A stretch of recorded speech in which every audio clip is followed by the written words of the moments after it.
All right, Shalom. This is Officer Crawford from the I.S.U.P.K. And this is a Thursday class, scripture breakdown class. I got two powerful readers, you know what I mean? I got a young man from Amsterdam. I got Trooper Mago Wari read it for me. And I'm filling in until Officer Parasha gets here. You know what I mean? So make sure you subscribe to I.S.U.P.K UK or I.S.U.P.K United Kingdom. Type in either one. That's on Facebook. That's on Instagram. And that's on YouTube as well. Make sure you subscribe. Powerful videos on there, man. New videos every week uploaded, you know, powerful debates, powerful street speakings, you know what I mean? So make sure you watch that, man. Support, click the like button, man. You know what I mean? Any questions also, make sure you type them in. Make sure you type them in also. So also we have classes every Monday, Wednesday, and Thursday. 394 Lodge Road, B18 5PW. So that's Lodge Road, B18 5PW. So make sure you log into that as well, man. So it's every Wednesday, every Monday history class, Wednesday law class, Thursday scripture breakdown class. Make sure you log into them classes, man. You know what I mean? Today we're gonna go for the scriptures. You know what I mean? And prove to you that according to the Bible, science is in the Bible, man. You got people that's fascinated with science, thinking, you know, the Bible ain't the way of God. I follow science. I'm a Gnostic. But science supports the Bible, man. You know what I mean? The Most High is the reason why you have something called science, man. Someone get me 1 Timothy real quick. With 1 Timothy 6 and 19. I'm gonna show you science all throughout this Bible, man.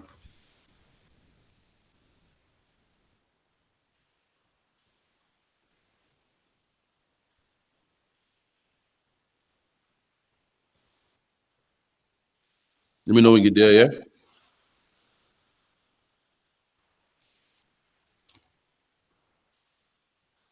Six and 19. Let me double check. Khan. 1 Corinthians 6 and 19. 1 Timothy, yeah? 6:19. 1 Timothy. Yeah, Khan. 6 and 19. Line up in store for themselves a good foundation against the time to come, that they may lay hold on eternal life. Timothy, kept that which is committed to thy trust. So this is Paul speaking here. Paul's a man that taught a young man called Timothy. This letter is called Timothy because it's Paul speaking to Timothy. Timothy's a young man learning under Paul, man. And Paul, if you read the book of Timothy, it's Paul giving Timothy instruction, man, telling him to do this and don't do that, man. And to not act young and not let no one, what's it called? Let no one despise his youth. A lot of tips and a lot of advice he gives Timothy. And here he's telling Timothy, saying, oh, Timothy, keep that which is committed to thy trust. So he's telling Timothy to stay in the truth, man. Keep that, man. You got many people that was in the truth Monday, spoke to someone else on Tuesday, and they say, yeah, but, you know, the Bible don't talk about dinosaurs. And then you see them come to class. Well, I don't believe in the Bible no more because dinosaurs are in there when it is in there, man. People say, well, I don't believe in the Bible because snakes can't talk. Well, snakes don't talk, but if you understood the Bible, you'll stay in here long enough, man. Stay in here long enough and ask your questions, man. Ask the camp leader over your city, man. He'll break it down to you. And Paul told Timothy the same thing, man. To hold fast that you trust, hold fast the truth. To hold fast means to hold tight, man. If you fasten your seatbelt, you click it in tight, man. And Paul told Timothy the same thing. Keep reading. Avoiding profane and vain babblings. And they say avoid vain and profane babblings, man. There's many people out there with vain and profane babblings. Islam, Christianity, all these things people try to push on you, man, to get you out of the truth. But black man, what are you supposed to do? What did Paul tell Timothy to do? Just to hold fast, man. Don't let these people sway you, man. Hold fast to the truth and avoid these vain and profane babblings, man. Babblings is talking. Keep reading. An opposition of the science falsely so called. And they said, stay away from opposition. Opposition means the opposite, man. Something against you of science, so-called, man. Because a lot of people that say, well, see, according to science, I believe in the Big Bang Theory. According to science, I believe in evolution. And therefore, they say, you know what, the Bible's fake because the Bible don't speak about evolution. The Bible's fake because the Bible don't speak about the Big Bang Theory. And Paul told Timothy, listen, stay away from fake science, man. There's false science, man. And the Big Bang Theory and the evolution theory and the flat earth theory, all that is fake science. What Paul talking about, man. What Paul told Timothy to stay away from, man. Read it again. Timothy, keep that which is committed to thy trust. Avoid profane and vain babblings and opposition of science, falsely so called. You're gonna give me Isaiah 40 and 22. Someone give me Isaiah 40, 22. 40. Can't. The book of Isaiah, chapter 40, verse 22. It is he that sitteth upon the circle of the earth. Read that one more time. It is he that sitteth upon the circle of the earth. This is science right here, man. The Bible backs up science. So all them people talking about the flat earth doctrine, and you know, this was before a telescope was made, man. This is before men knew about telescopes and astrology, and before you had all the technology that you have today in 2019, man. You know, Isaiah said, "It is He's the Most High that sitteth upon the circle of the earth, man." The Bible backs up science. How did Isaiah know that the earth is circular, man? The white man thought it was flat. Christopher Columbus thought it was flat, man, according to what they teach. In the 1600s, they thought the earth was flat, man. The heathen thought the earth was flat. But us, the Israelites, we know the Most High, man. And the Most High taught us all the secrets, man. That's in the book of Baruch. He said he showed all the secrets unto Jacob, man. And we know real science. And we knew the earth was circular, man. That's what we knew. We didn't give him Magawa. No, it was 40 and 22. So lucky. They both got dropped. Give me Isaiah 40, 22. Isaiah 40 and 22. It is he that sitteth upon the circle of the earth. And that's what we knew, man. That's real science, man. That's real science. The Most High sits on the circle of the earth, man. The earth is a circle. The Quran said that in the Quran, I believe it says that the earth is egg shape. The white man believed that the earth was flat, man. But the Israelites always knew, man, that the Bible was circular. Why? Because we serve the living God, man. We serve the God that made the earth, man. And that's how we knew the earth was circular. The white man didn't know that. The Chinese didn't know that. They believed that the earth was flat. And if you move too far off the earth, you'll fall off, man. That's what they believed. That's what they taught, man. Give me 1 second.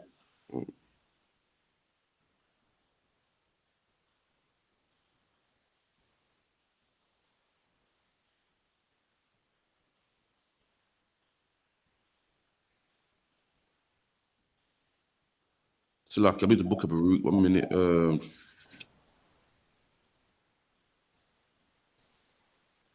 The scripture you need to get real quick.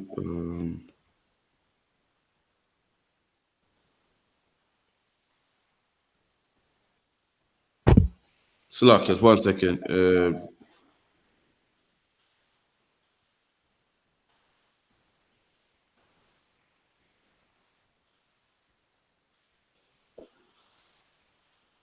But yeah, give me Baruch 3. I think it's Baruch 3 and 9. Let me check for you real quick. What's that? Baruch 3 and 9 in the Apocrypha. Yeah, Apocrypha. Can't. 3 and 9.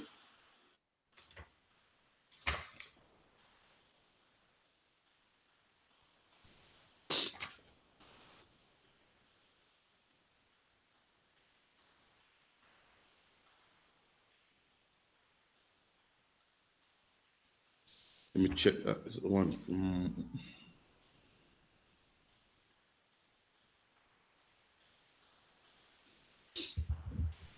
Salakia. 15.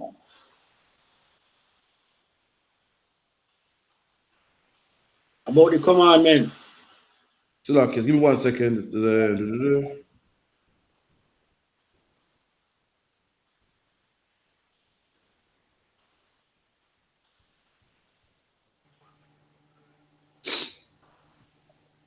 Book of Baruch, chapter 3, verse 9. Salakia, give me 1 second. The part in the chapter to get real quick.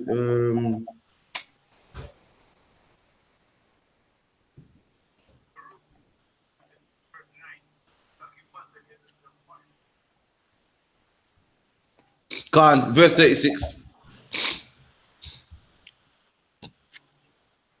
Book of Baruch, chapter 3, verse 36.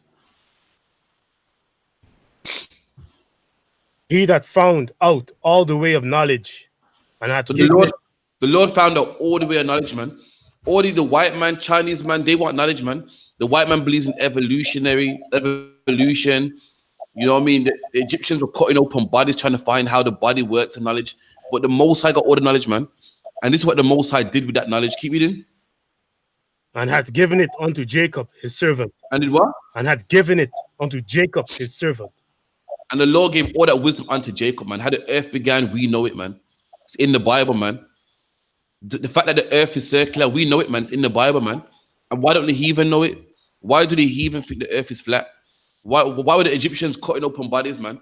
Why were the Egyptians serving 10 different gods, man? Why were the Egyptians shaving their head bald and breaking out in plagues? You know why? Because they don't have it, man. All the wisdom the Lord give it to Jacob, man. Give it to blacks, Hispanics, and Native Indians, man. And that's why in the Bible, we know the earth is round. That's why in the Bible, we didn't have plagues, man. That's why in the Bible, we didn't have plagues. We knew this earth was circular. We knew how the earth was created. We knew how to separate in times of uncleanness. Why? Because the Lord showed us all the ways of wisdom, man. We know that in the Bible, man. Keep reading. And to Israel, his beloved. And to Israel, his beloved. The Most High gave it to Israel, man. And the Lord only loves Israel. The Lord didn't say everybody. He said Israel is the beloved of the Most High, man. And that's in the Bible also. Keep reading. Verse 37. Afterward did he show himself upon earth and conversed with men. Okay, drop that. Give me Genesis 1:1 real quick, man. I'm gonna show you science in the Bible. I'm gonna show you how the earth was created. That's also in the Bible as well, man. We'll give a quick rundown of Genesis about 1:1 to Genesis chapter 1, verse 1. Okay.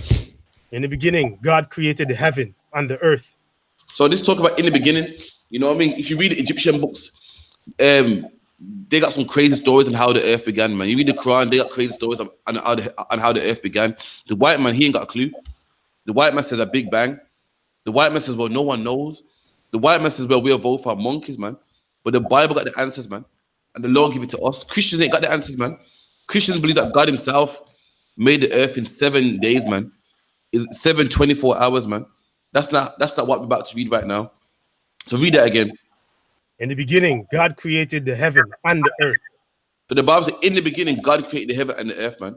So a Christian will read this and think, well, God made the heaven and the earth. The Most High, the Father himself, the man who, the Spirit who Christ answers to, he created the heaven and the earth, man. Did anyone know what it means, the word God, in this in Genesis 1:1? We'll let you know, man. Elohim. Yeah, man, the Elohim, you know what I mean? That's how you pronounce it in Lashwan Kodash. And the I.S.U.P.K is Elohim, man. And Elohim means angels or powers, man. We're gonna get that for you. Can you all see that screen right there, yeah? Yeah. This is Genesis 1:1 in the Blue Letter Bible. So if you get a Blue Letter Bible or Strong's Concordance, every single word you can check what it was in Hebrew. And if that's Genesis 1:1. It says, in the beginning, God. Now you click on this word God. The word Yahweh ain't there. So it's not talking about the Father, man. The word there again, as the brother said, is Elohim. Elohim, that's the word right there, man. Slap, you want that.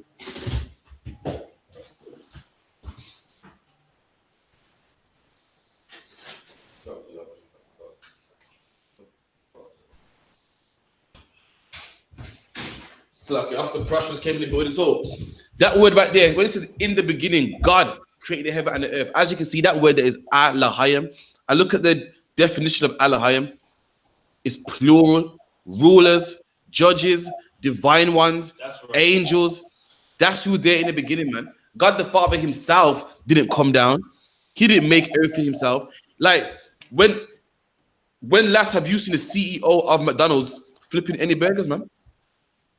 Does the manager of McDonald's come down himself and work in the kitchen? Does the manager of McDonald's come down himself and serve customers? No, man. He hires people to serve customers. He hires people to make the food, man. He hires people to collect the money and count the money up and bag the money up. He hires people to open the store and to close the store. And same with the Most High. The Most High got angels that work for him, man.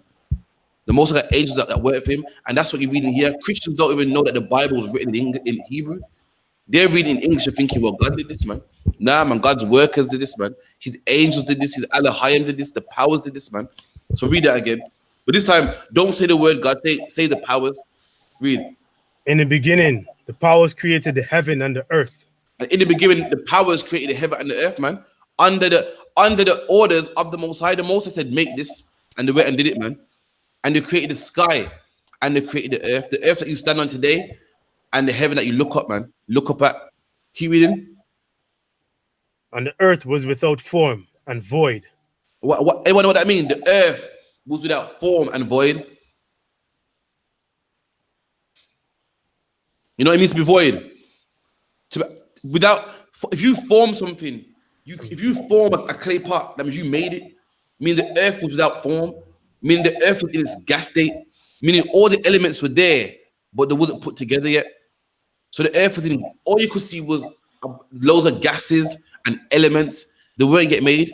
It's like, imagine if you got a house and the bricks are there, the pipes are there, you know, all the tools are there, but the house ain't together yet. All the tools to make the house is right there. The bricks is there, the plaster boards are there, the pipes are there, but you ain't put it together yet. That was the earth. The earth was there, but it was void and without form. It had no form, meaning you could put your hand right through it, man. It all was there, but it wasn't put together yet, man. You had the gases there, all the atoms were there, man. The carbon was there, the hydrogen was there. What else? You know what I mean? All the atoms you see on the periodic table today was there, but it wasn't all at one. It wasn't fixed yet, man. Keep reading. And darkness was upon the face of the deep. And what's the deep? What do you know as deep today? The sea. Yeah, the sea. But this ain't talking about the water, man. It's talking about space. And what do you see when you go out in space? Darkness, man. Now, anyone know why is the Bible calling space the deep? Space, as you know it today, is calling the deep. It's referring to space as water, as deep sea. It's a darkness within space. It's just like how it is today.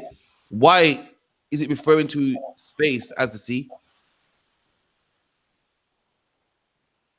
To help you out. The depth, because of its depth. I'll tell you why.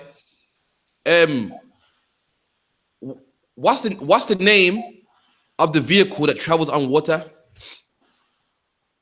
Overcraft. No, when you go on what's it called? I want to give it away. When you go on a cruise to the Caribbean, what do you jump on that water? Slakia. A ship. Now the vehicle that goes out into space, what do they call that? Ship. They call that spaceship also. Can you breathe in the water?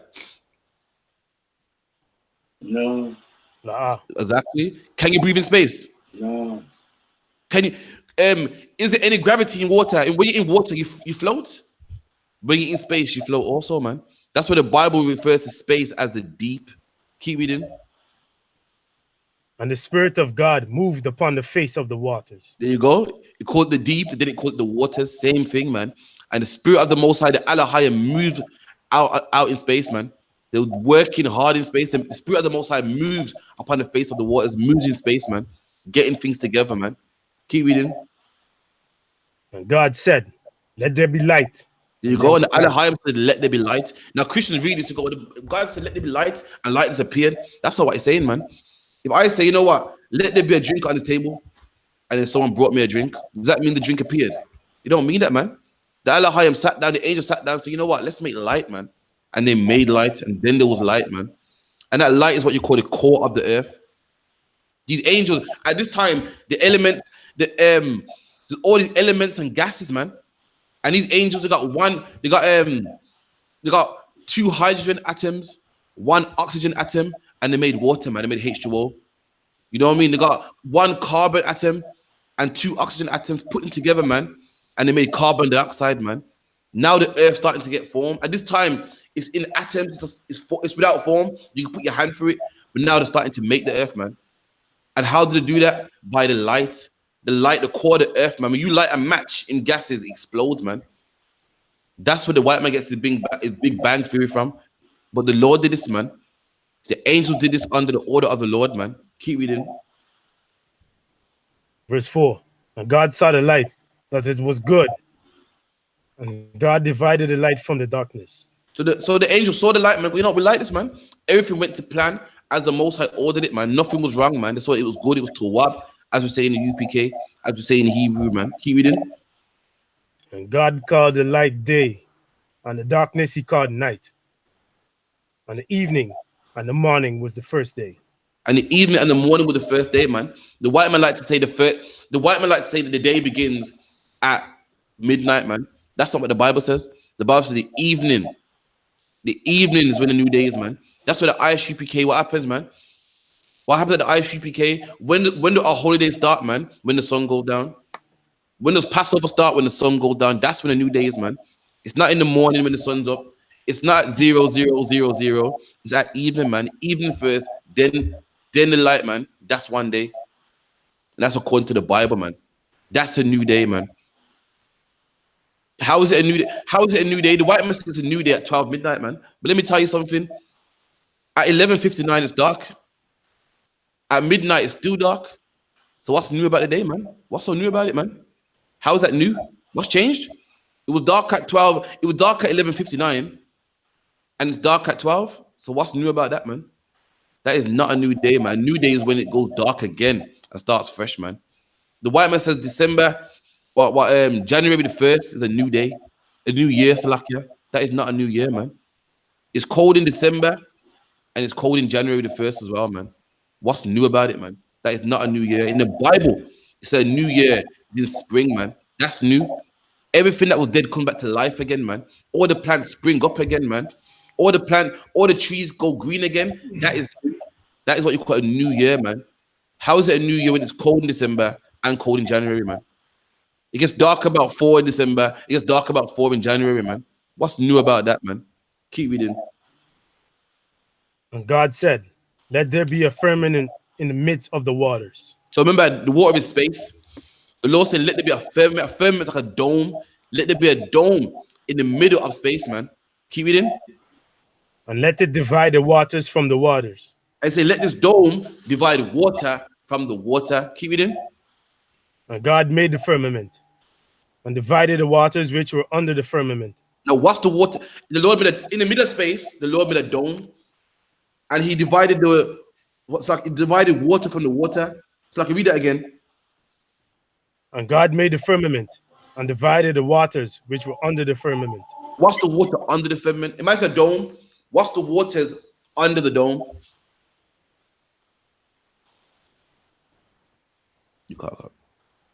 That's what you call the sky, man. The sky. You do know the word for heaven, which means the sky in Hebrew, is Shemayim, man.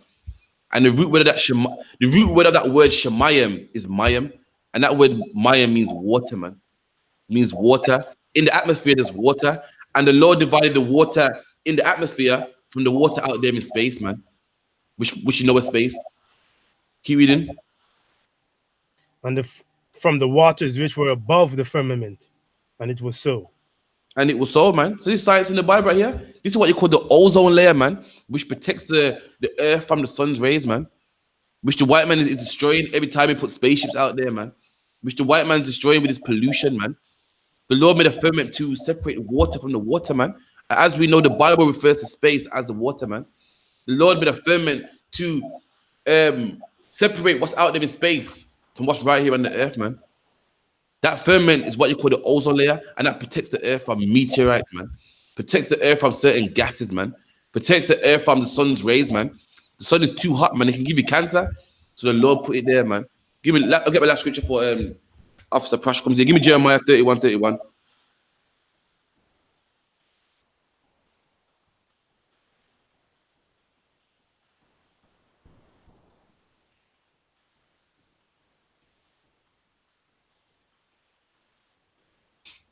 Let me know you're there. Jeremiah 31, about 20, 25 or something like that.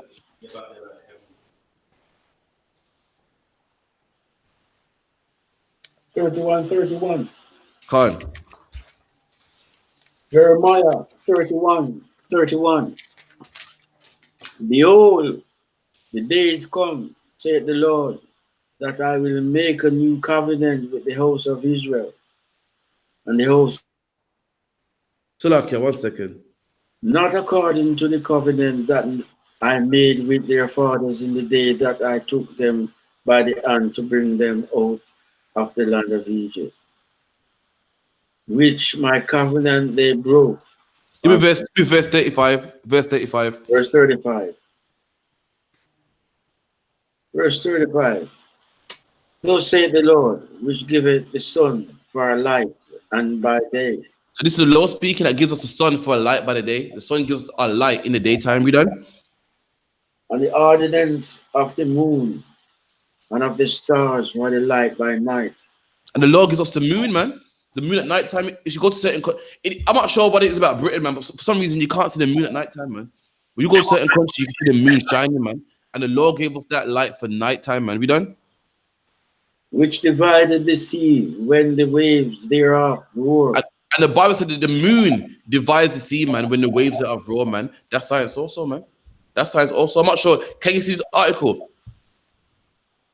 The Bible said the Lord gives us the moon, man, and the moon makes the waves roar, makes the tides come in and out, man. That's also in the Bible too, man. That's science again in the Bible, man. I'm gonna read the article for you real quick. The moon affects ocean tides. The gravitational pull of the moon and the sun makes the water in the oceans bulge, causing a continuous change between high and low tides, man. And anyone that knows science knows that the moon is the reason why the tide goes in and out, man. You go to Exeter Beach, Blackpool Beach, Plymouth Beach, Devon Beach, give me some more other one. Scunthorpe, Scarborough, Berkeley Regis, and you see the tide coming in and coming out. The moon does that, man. The moon does that. And how did we know that? How did we know that, man? If we had no, what's it called, stethoscopes, we didn't have no microscopes, we didn't have no long scopes, we didn't have what they had today. We had no drones, man. You know, we had the Most High, man. And as we read in Baruch, the Most High gave all his wisdom to Israel, man. How did our brothers know that the moon makes the waves roar, that the moon makes tides go in and out, man? You know why? Because we had the knowledge of the Most High, man. The white man had to guess. You know what the white man said? The Egyptians, the white man, the Chinese man, you know what they had? You know what they had to explain? Must be a water god, man. When the sun came out in the morning, they could explain why the sun came out in the morning, man. They say, you know what? Must be a sun god, man. That's right. You know what I mean? When their wives were infertile and couldn't make babies, you know what I mean? We dealt with the Most High, man. The Most High tells us what to do. You know what they did? They prayed to a fertility god, man. You know, when they were sick, they cut each other open. But we had the knowledge of the Most High, man. We know how the earth was created. Real science is in the Bible, man. The Bible's a book of science, man. You're a fool if you listen to some Quran, man. You're a fool if you watch the Book of the Dead, man. How did Moses know this, man? How did Jeremiah know this, man? How did Jeremiah know that the gravitational pull is what makes the waves go back and forth? I'm going to tell you what, man. Because he says the living God, man. That's right. He said the living God, man. And in the Bible, we know everything. Science, real science backs up the Bible, man. I should say Bible backs up real science, man. Because the Lord, we know how the earth is created. We know about the ozone layer. The white man thought that if you walk too much off the earth, you fall off, man. You know what I mean? Before there was such thing as bacteria under a microscope, who knew about the laws of cleanliness, man? Who knew about after a man you get that? We'll get afterwards. Get it afterwards if you want. I'll go to you. Who knew about if a man has sex with a woman that he must wash, man?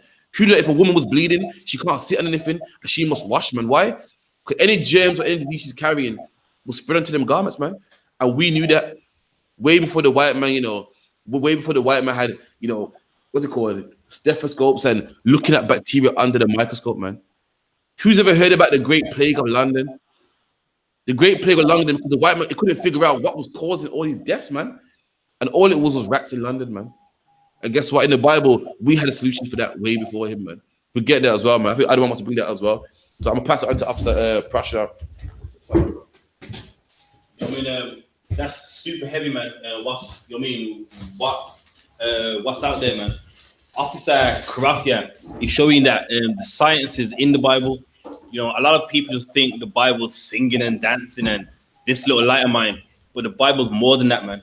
And it's your pastor, because he don't read the Bible, he don't know these things. Like, you know, one thing with being in the UPK, what you learn here, no pastor could ever learn you, man. No pastor is incapable. You know what I mean? He's not even educated enough in the Bible to even show you this, man. There's one in Job about the heaven as a glass. So even Job and many righteous men with the Lord, he let them know the information of the earth, man. You know what I mean? They didn't have to go make up some false gods to, you know what I mean, answer things that they don't understand. which is what all religion is. If you look at the Egyptian religion, it's just someone that they never had the answers.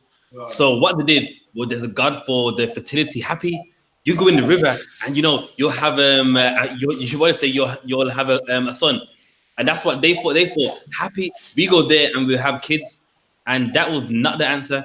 And like anyone that doesn't have the answer, they make things up. And that's what religion is. People that worship Ishtar, Astaroth, about Shiza and the mother of every god. There's people that haven't got the answers. Meanwhile, we had the answers and they didn't. That's why do you think the Lord's angry when we serve another God? Because he's give us all the knowledge. He's given us all the understanding. And then we go and serve something that hasn't got the answers, something that can't help you. And that's why the Lord was upset, man. It's Job 37:18. Okay. All right. Give me Job 37 and verse 18.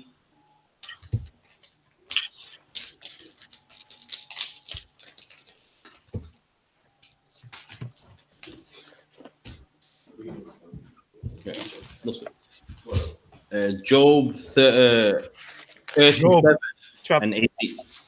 Job chapter 37, verse 18. 18, Kanye. Hast thou perceived the breadth of the earth?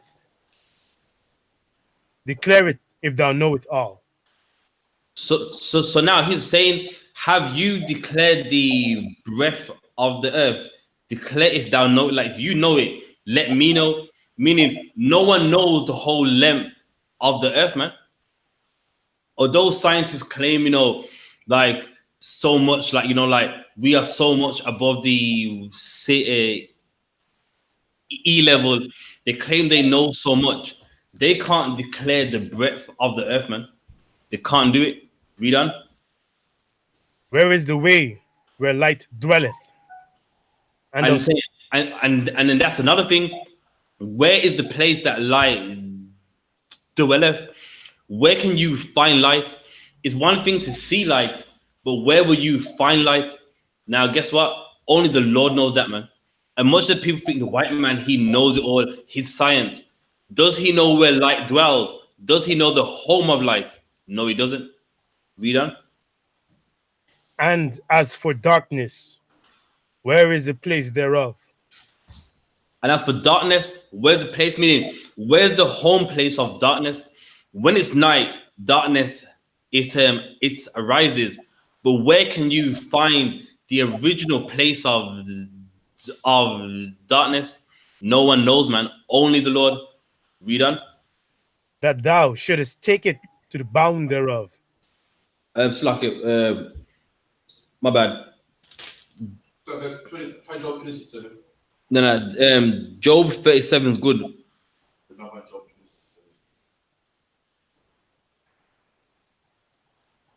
One second. Job 37. 18. Verse 18. That's it, yeah. Verse 18, please. As thou perceived the breadth of the earth. It's like Job. It's Job 37 and verse 18. Salakia. 37, 18. Salakia. Hast thou with him spread out the sky? So now it's saying, has you spread out the sky? So you know what I mean? With Job, even his time, the men who he was conversating with, he was letting them know about the wonderful works of the Most High and let them know, has thou with him spread out the sky, read on? Which is strong and has a modern looking glass, a molten looking glass. Salakia. And it has a looking glass. Now, with the sky, of course, we know this now, but does anyone know why the sky is the color that it is? Blue. Reflects off the ocean. That's right, because the sky reflects off the sea. To hear that, so even back then, Job knew that the sky would just say reflection of the earth. That's why he called it a glass, because like a glass, it projects while it sees, and the sky is just a projection of the earth, man. So with Job, he knew this, and many righteous men back in the times, Abraham, Isaac, Jacob, Isaiah, Ezekiel, they always had this understanding. What is the difference between the sky? I think the sky and the earth, something like that. That's right. In Egyptian mythology, because that's what it is. No, they thought the sun and the moon, like they were fighting each other. So meaning with Seth, he would beat up Horus, then it would be dark. Horus would beat up Seth, and it would be the morning. Not knowing that in the records of the Bible, it lets you know that the Most High, through ordering his angels, they made it, man. But obviously they lack that understanding. So when it's night and dark, they came up with this philosophy of Horus beats up Seth, then Seth, he beats him up. So that's the longest fight for forever, man. Who's winning that fight? So he wins for 6 hours of the day, then the other 12 hours of the day, and then he just gets back up and beats him up. And all this happens because people just don't know. And before they admit, you know what, I don't know, there's a God called Horus, and there's one called Seth, and in the morning he beats him up, at nighttime he beats him up. And that's what they did, because they simply didn't have the answers. Read on.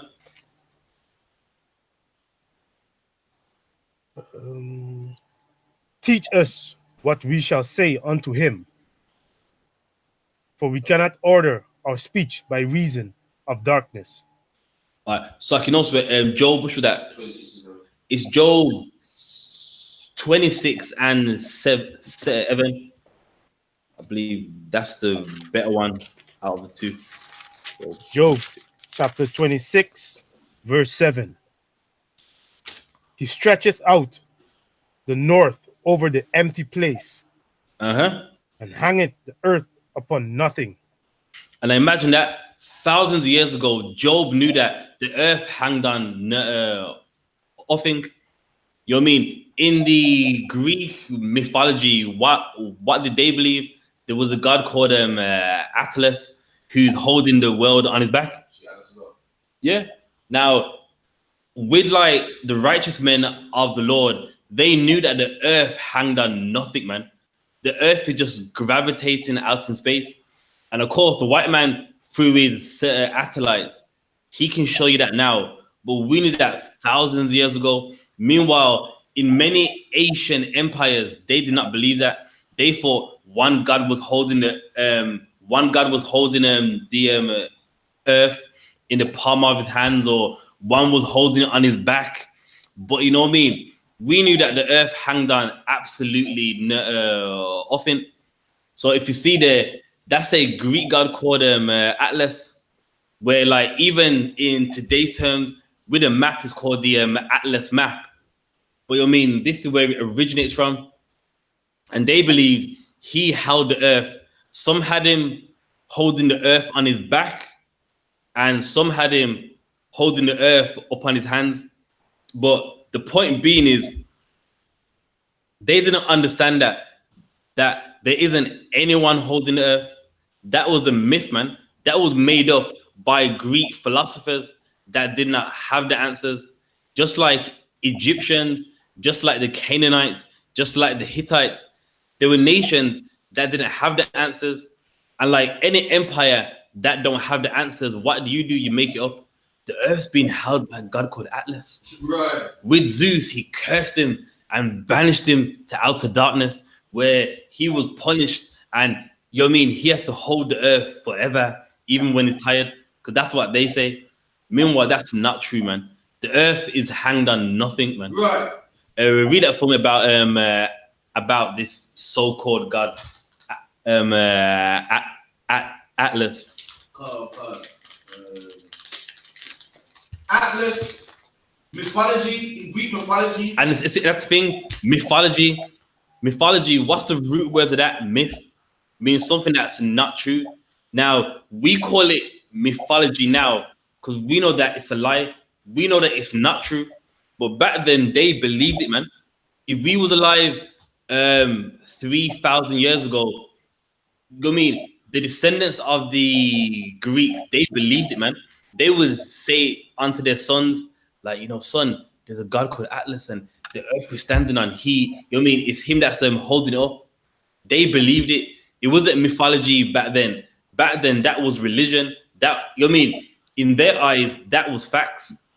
Of course, now we know it's not, but that's what we call it now, mythology. Just like Horus and Seth and Geb, those things now, they're mythology. But back then in ancient Egypt, they believed it, man. Now, it's funny because the people that believe in it now, they say to you, Egyptians didn't really think that was real. It was just a metaphor. That's a lie, man. Ancient Egyptians believed in Horus, believed in Seth, believed in all them gods, just like the ancient Greeks as well. They believed that Atlas really held the earth. Of course, now we know it's mythology, but back then they did not believe that. Read on. God, Titan condemned to hold up the celestial heavens for eternity after Titan and Messi. So now they believe that because of a war, what was it called? The Titan Messi. Which is like a warning of the Titans. The Titans were before the Atlanteans. No, it was a clash of the Titans, meaning all the gods had a fight, and some won, some lost, and some of them, they're banished into hell, Hades. With this one right here, he was banished to hold up the earth for eternity, for like ever. And of course, that's a lie. God. They've got images of the earth, and nobody's holding it. The earth hangs on nothing, right. Zero. The earth is just out there on nothing, man. And we knew that. We knew that before this mythology of Atlas, before the Greek Empire even came into existence, man. We had the knowledge. That's why in Baruch 3:36, when it says he found out all the ways of understanding and gave it unto the Israelites, that's not a stretch, man. That's not just a reach. Because when you research ancient empires, some of what they believed in, having the knowledge you have now, you would laugh at it. Meanwhile, back then they believed it. Back then they thought it was facts. Meanwhile, we had the understanding, we had the wisdom, and we laughed at them, man. But what happened? We wanted to be just like them. Right. Even though we had the knowledge, we wanted to be just like them. Read on. Atlas also plays a role in the myth of the two greatest Greek heroes, Hercules, the Roman equivalent, being Hercules, and Perseus. According to the ancient Greek poet Hesiod, Atlas stood at the end of the earth in the extreme west. Later, he became commonly identified with the Atlas Mountains. So now, make no mistake, they believed that the earth was flat and that you could just fall off the earth. They said he stood on the ends of the earth. Whereas in the Bible, in Job, what we read before, who can measure the breadth of the earth? Why? Because you can't, because the earth goes round and round. Job knew that. Meanwhile, they thought Atlas, he stood on the end of the earth, man. Showing you that all these ancient empires that people look up to now, they weren't great. What does a white man like to say about the Greek Empire? The Greek Empire. That's true, but what do they also like to say about it? Civilization began with the Greeks, which is a lie, because before Greeks ever came into the power, there was Egyptians, Babylonians, Persians, and Medes. But white people look up to them like these people had the maths, they had the knowledge, they had the wisdom. And if you compare what they had to what we know now, they had nothing, man. Right. All they had was myths. All they had was, lies and fairy tales, man. That's all what they had. Read on. God. Atlas was said to be skilled in philosophy, mathematics, and astronomy. In what? Philosophy, mathematics, and astronomy. And you know what's funny? With the Greeks, what was they known for the most? Philosophy. What's some of those Greek philosophers? Yeah, you got Strabo, Socrates. These people were philosophers, and to show how dumb they were, are you going to get wisdom from a philosopher? Someone that makes things up as they go along? No. Meanwhile, they did, man. They thought the earth had an end. They thought there was someone out there holding the earth. We done? Atlas' brother Minotaur sided with the Titans in their war against the Olympians. The Titanesy. When the Titans were defeated, many of them, including Metheos, were confined to Tartarus, but Zeus condemned Atlas to stand in the western edge of Gaia, the earth, to hold up the sky on his shoulders. There's now that, come on now, that don't make no sense. We will read it now and laugh. Meanwhile, you do know back then people believe that, man.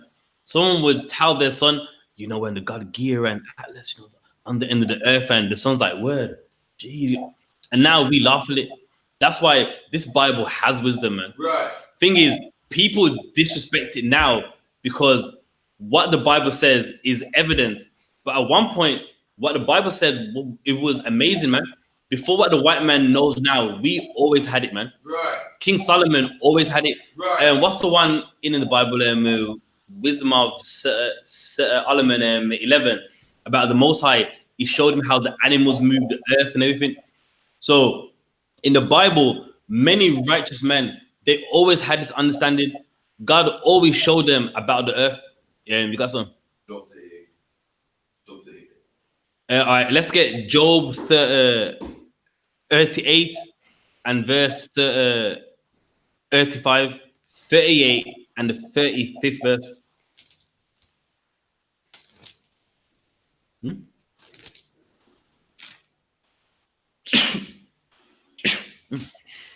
All right, Job 38, chapter 38, verse 35. Canst thou send lightnings that they may go and say unto thee, here we are? All right, now, who can answer that? What is Job on about here? What is Job referring to right here?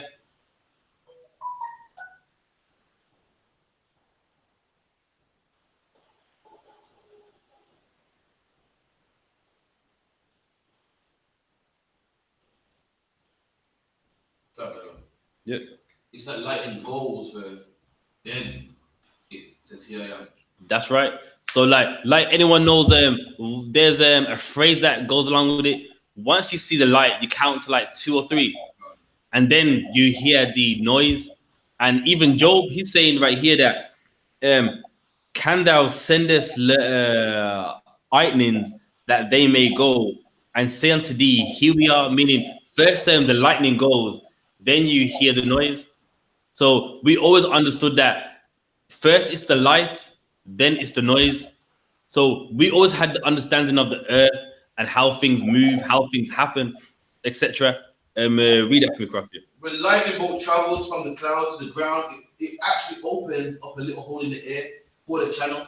Once the light is gone, the air collapses back in and creates a sound wave. It does what? Creates a sound wave. So once the light goes, it creates a sound wave, meaning a wave of sound. So you can't see with your eyes, but on certain scopes and that, you will see the sound wave. So we like the sound is making a wave. Read on.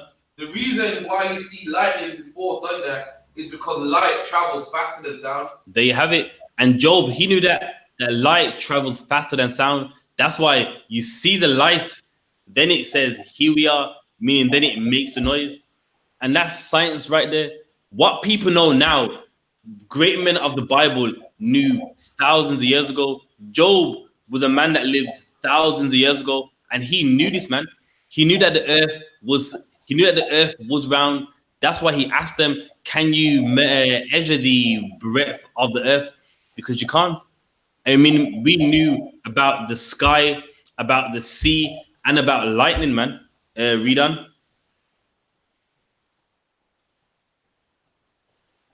Who have put wisdom in the inward parts. And that's key. Who put wisdom in the inward parts? You will know a fact. All right, some individuals are smarter than some, but there's basic wisdom that everyone has. And even Job saying, who put that in man? Who put, basic wisdom in man, not to hurt themselves? If something's hard, to take their hand away. These are things that humans naturally have, regardless of what language you speak, regardless of, how educated you are. There's basic wisdom in man that, even someone who claims to be really educated just can't answer. There's things that humans naturally do, which a scientist hasn't got the answer for. Is like, we don't know. And that's something that a lot of us don't understand. With the scientists of today, they don't have all of the answers. People think scientists know it all and they got all the answers. There's many things scientists have to tell you, you know what, we just don't know. There's no answer for that. It's just the way it is. Like an example, with like a hen, when they lay an egg, with the young one inside the egg, how does it get air if it's in the egg? Meanwhile, they know that with that, meanwhile, you can research it. They are having a intake of air, even though they're in the egg. And a scientist can't answer that. It's like, well, we just don't know. It's getting air, even though it's in an egg where you can't get any air. Somehow, it's getting a supply of air, and a scientist can answer that. People that believe in evolution can't answer that, man. They believe things just happen. Well, obviously not. There's someone who's got higher wisdom that made it happen. Where even like a baby in like an egg is getting air, is getting a supply of air in something where you should not get air. And that's, that's wisdom that a scientist can't answer. That's wisdom that a scientist just has to go, you know what? There's something out there. Read on. Or who hath given understanding to the earth, to the heart, Talakia? And who hath given understanding to the heart? And who gives understanding in the mind? And it's the Lord, man. You think people make inventions because they're smart, because they're wise. It's the Lord that He implements that in your mind. It's the Lord that makes you understand wisdom, makes you get understanding, and makes you become wise. Read on. Who can number the clouds in wisdom? Or who can stay the battles of heaven? When the dust groweth into hardness, and the clouds cleave fast together, wilt thou hunt the prey for the lion, or fill the appetite of the young lions? They're meaning the Lord, He makes things naturally have its way of life. It's a course. Meaning with him, a lion, you don't hunt for it. A lion has the wisdom on how to hunt. A lion naturally knows, all right then, with what I'm hunting is fast. Okay, then with the laws that I have, I'm gonna hit a part of him which would disable him. Where does that lion get that wisdom from? It's something that the Lord already had in him, man. And that's something that no one can answer. How does a lion know how to hunt, man? How does a lion know, okay, when he's running, I'm gonna hit the back of his legs, which has the SL right there. Once that's cut, it just disables it. And that's what Job is saying, like, who put all this wisdom in this earth, in the animals where they know how to hunt, know how to kill so easily? And that's the Lord, man. You know what I mean? And we knew that there was a maker of this. You know what I mean? We wasn't making up 100 gods. There's a god of war, a god of birth, a god of happiness. We knew that there was one God that made it all, man. Made the earth and put the wisdom in the earth too. Read on.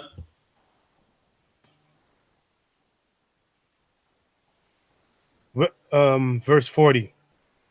When they couch in their dens and abide in the covert to lie in wait, who provideth for the raven his food? When his young ones cry unto God, they wander for the lack of meat. There, so now it's mentioning the animals on the earth, then in the sky as well. So a raven, who taught a raven how to hunt, man? Nobody. The Lord, He put that wisdom in that raven's mind. When it's hungry, it knows how to hunt. It knows how to find its meat. Saki, 1 second. You got something cracking? All right. No sweat. Let's get Leviticus 15:1.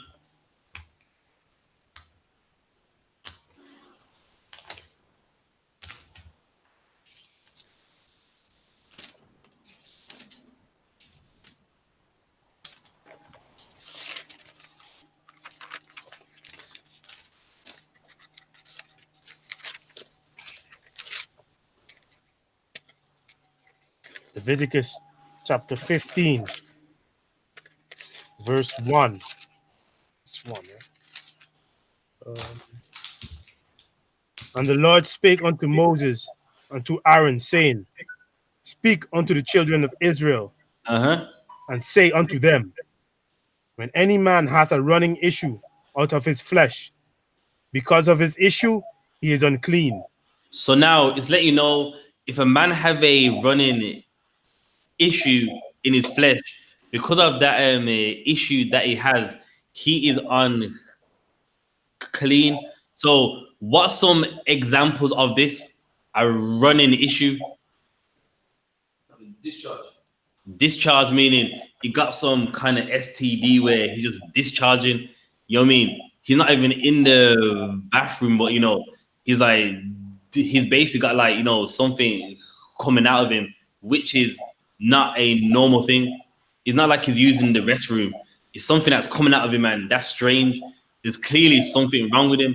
He's infected. He's got a disease, or he's got something that, isn't good for him. So when someone has something like that, because of that issue, he is unclean. Read on. Verse 3. And this shall be his uncleanness in his issue, where his flesh run with his issue, or his flesh be stopped from his issue. It is uncleanness. So now it's unclean. So once it's known, like, yo, this guy got what's some things that give him a discharge? STDs, certain things, or you know what I mean, like he's got some bad scabs in him where like it's like blood and pus and flesh, like something raw. You know what I mean? Because of that issue, he's unclean. So once he's known that, you know what, this guy is unclean, that's when he needs to separate himself. That's where he would be, in modern day terms, quarantine. Which, I mean, even that's in the Bible. He's separated. Why? So that he doesn't infect no one else. Right. If he's interacting with someone else, what's going to happen? 9 times out of 10, that same disease that he has, that's going to be spread onto someone else. And then before you know it, everyone has it. So the Lord, you know what I mean, he knows wisdom, he knows understanding. I said, when you notice that someone has this, or they may even admit it, like, you know what, I don't know what's wrong. I've got these scabs on me and I've got all this discharge. They may even acknowledge it themselves. They need to separate themselves. Read on. Every bed whereon he lieth that hath the issue is unclean. And do you know how heavy that is? Even his bed. So his kids can't even lay on his bed, or his wife, like, listen, he's unclean. Everything that he's been on, rested on, touched, do not interact with it. And now that's wisdom right there. That is science right there. People are in the Bible. Where's the science? We're reasoning it right now, man. So even today, if a man got a cold and stuff, when people, they would, even say as simple as a cold, like people, you won't sleep on his pillow, you know what I mean? You won't drink from his drink, or some people, you catch that cold. No one now, but back then we would like stay away from a man like that. And you know what's funny? Even that we know it now is recent. That was like late 1600s when people knew if someone's sick, don't interact with the things that they have used, touched, rested upon. Meanwhile, thousands of years ago in the wilderness, Israelites knew this, man. The Lord taught Israelites, if someone is unclean, they're sick, got a issue, anything they've interacted with, do not mess with it, even their bed. And we knew that ages ago, and the white man knew this in the late 1600s.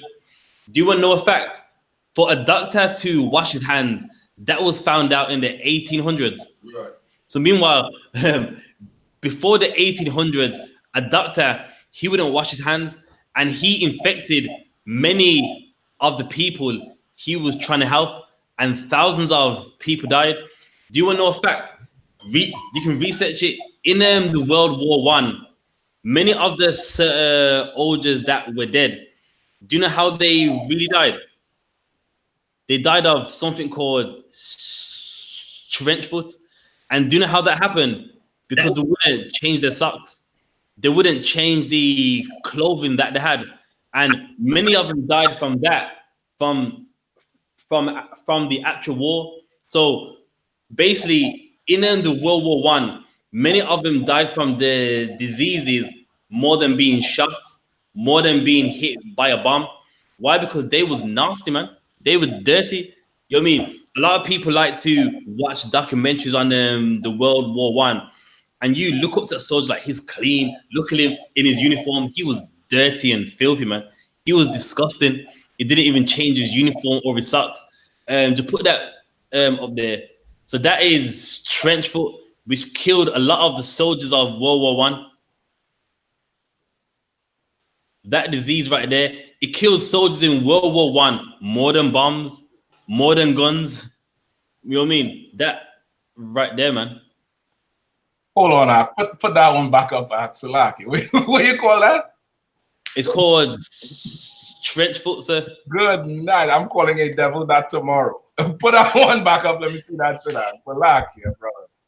It happened because they wouldn't change the ox that they was wearing in the World War One.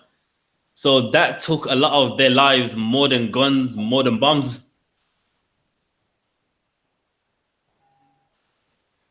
And it's funny because they like to show you them looking all smart and all dignified, and they didn't even change their socks. What's it called? Trench foot? Concert. It's called that because in the World War One, they was in the trenches.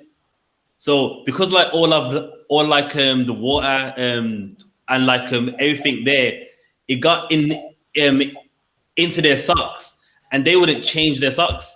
So all the bacteria off the floor, the mud, the blood from dead soldiers, it used to get all up in their socks, and they ended up with that's a trench foot.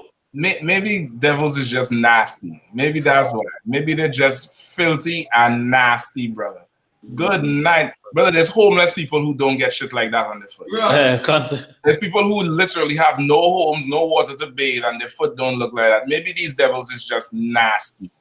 You know, maybe these devils is fully filthy and nasty. But what you're saying there is right. How, as a people, like we knew things that they didn't, that the rest of the earth didn't know, that the heathens did not know.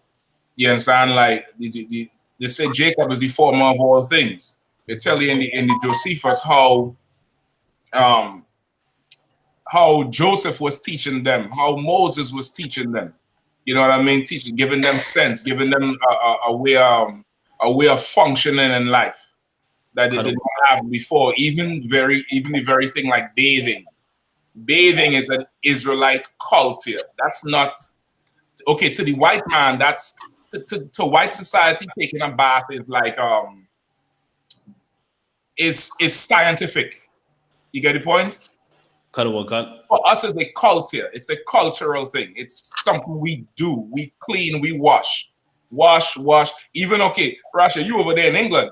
I know you know white people say I didn't sweat today, so I don't have to bathe.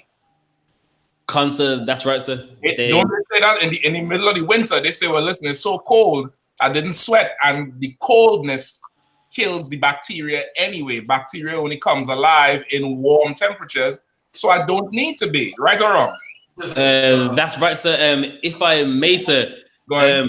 When like you would say to a white man, I wash every day, he thinks that you're just like not being honest, sir. He thinks that it's a lie. Right. He can't accept that black people wash every day.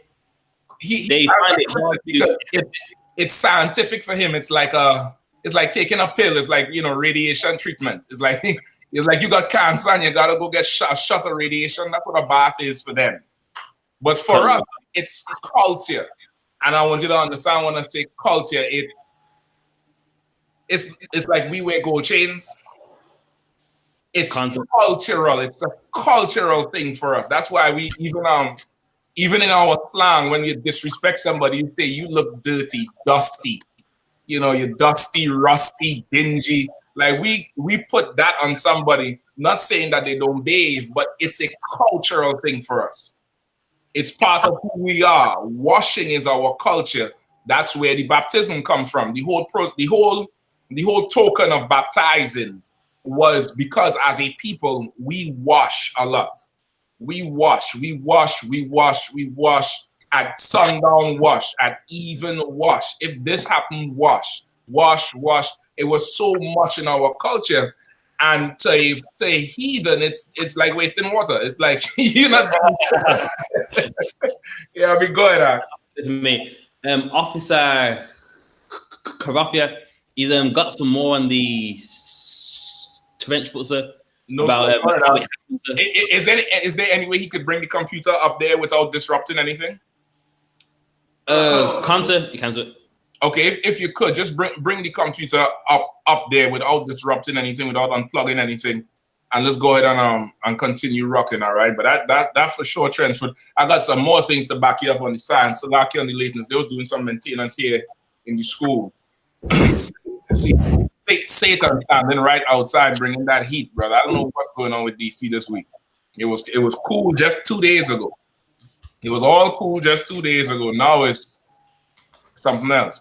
You know what I mean? And I know you UK, you're comfortable up there with your little 22-degree weather. And, you know what I mean? 22 degrees for us is about 70 degrees, brother. That's heaven. That's cool. That's a cool day. I hear them devils be dropping dead at 80 degrees. Come over here. You go ahead. You have someone in trench foot? We have cancer. Right here. It's like it's right here. All right. If Karafi, if you need to operate the computer, y'all could switch them. Y'all could switch sides. Makes sense. Yeah. Just switch sides, all right? Cancer. And in research, prevention, trench foot can be prevented by keeping the foot clean. Say that again. Wait, say that part again. Trench foot can be prevented by keeping the feet clean. That's it. And that's it. I don't need to read no more. What else you want? Wash your goddamn foot. Wash it. Soap and water. That ain't science. That ain't atomic, nuclear science and thermodynamics and the and entropy and all that stuff. That ain't that. That's just being goddamn clean, nigga. That's what the hell that is. Go bathe. Go bathe. Go wet. How them old people said? Go let the bathroom towel get wet. Go wet the bathroom towel. Bathroom towel dry and crusty because you ain't bathing. Go bathe. That's right. You understand? But to a white man, that is science. That's scientific. Like everything to him, he's such a carnal beast. Everything to him is a method and a procedure and scientific. And his whole approach is that because, of course, he does not believe in the Most High. He doesn't have the spirit of the Most High. When we're a people of what? Culture. That's right. We're people of cult. Cult meaning what? Established social behaviors that have been pushed through generations. So it becomes culture. This is our cultural behavior. This is how we are culturally. You get the point? But for a white man, a bath is E=mc². A bath is gravity for him. You get the point? Go ahead, keep reading out. On Leviticus 15. And every kind of. No. The same thing you was reading on what's church foot. Oh, flux.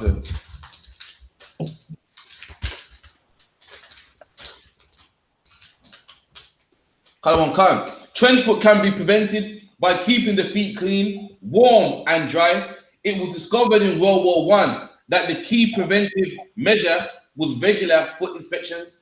Soldiers would be paired and each made responsible for the feet of the other, and they would generally apply whale oil to prevent trench foot. If left to their own device, soldiers might neglect to take off their own boots and socks to dry their feet each day.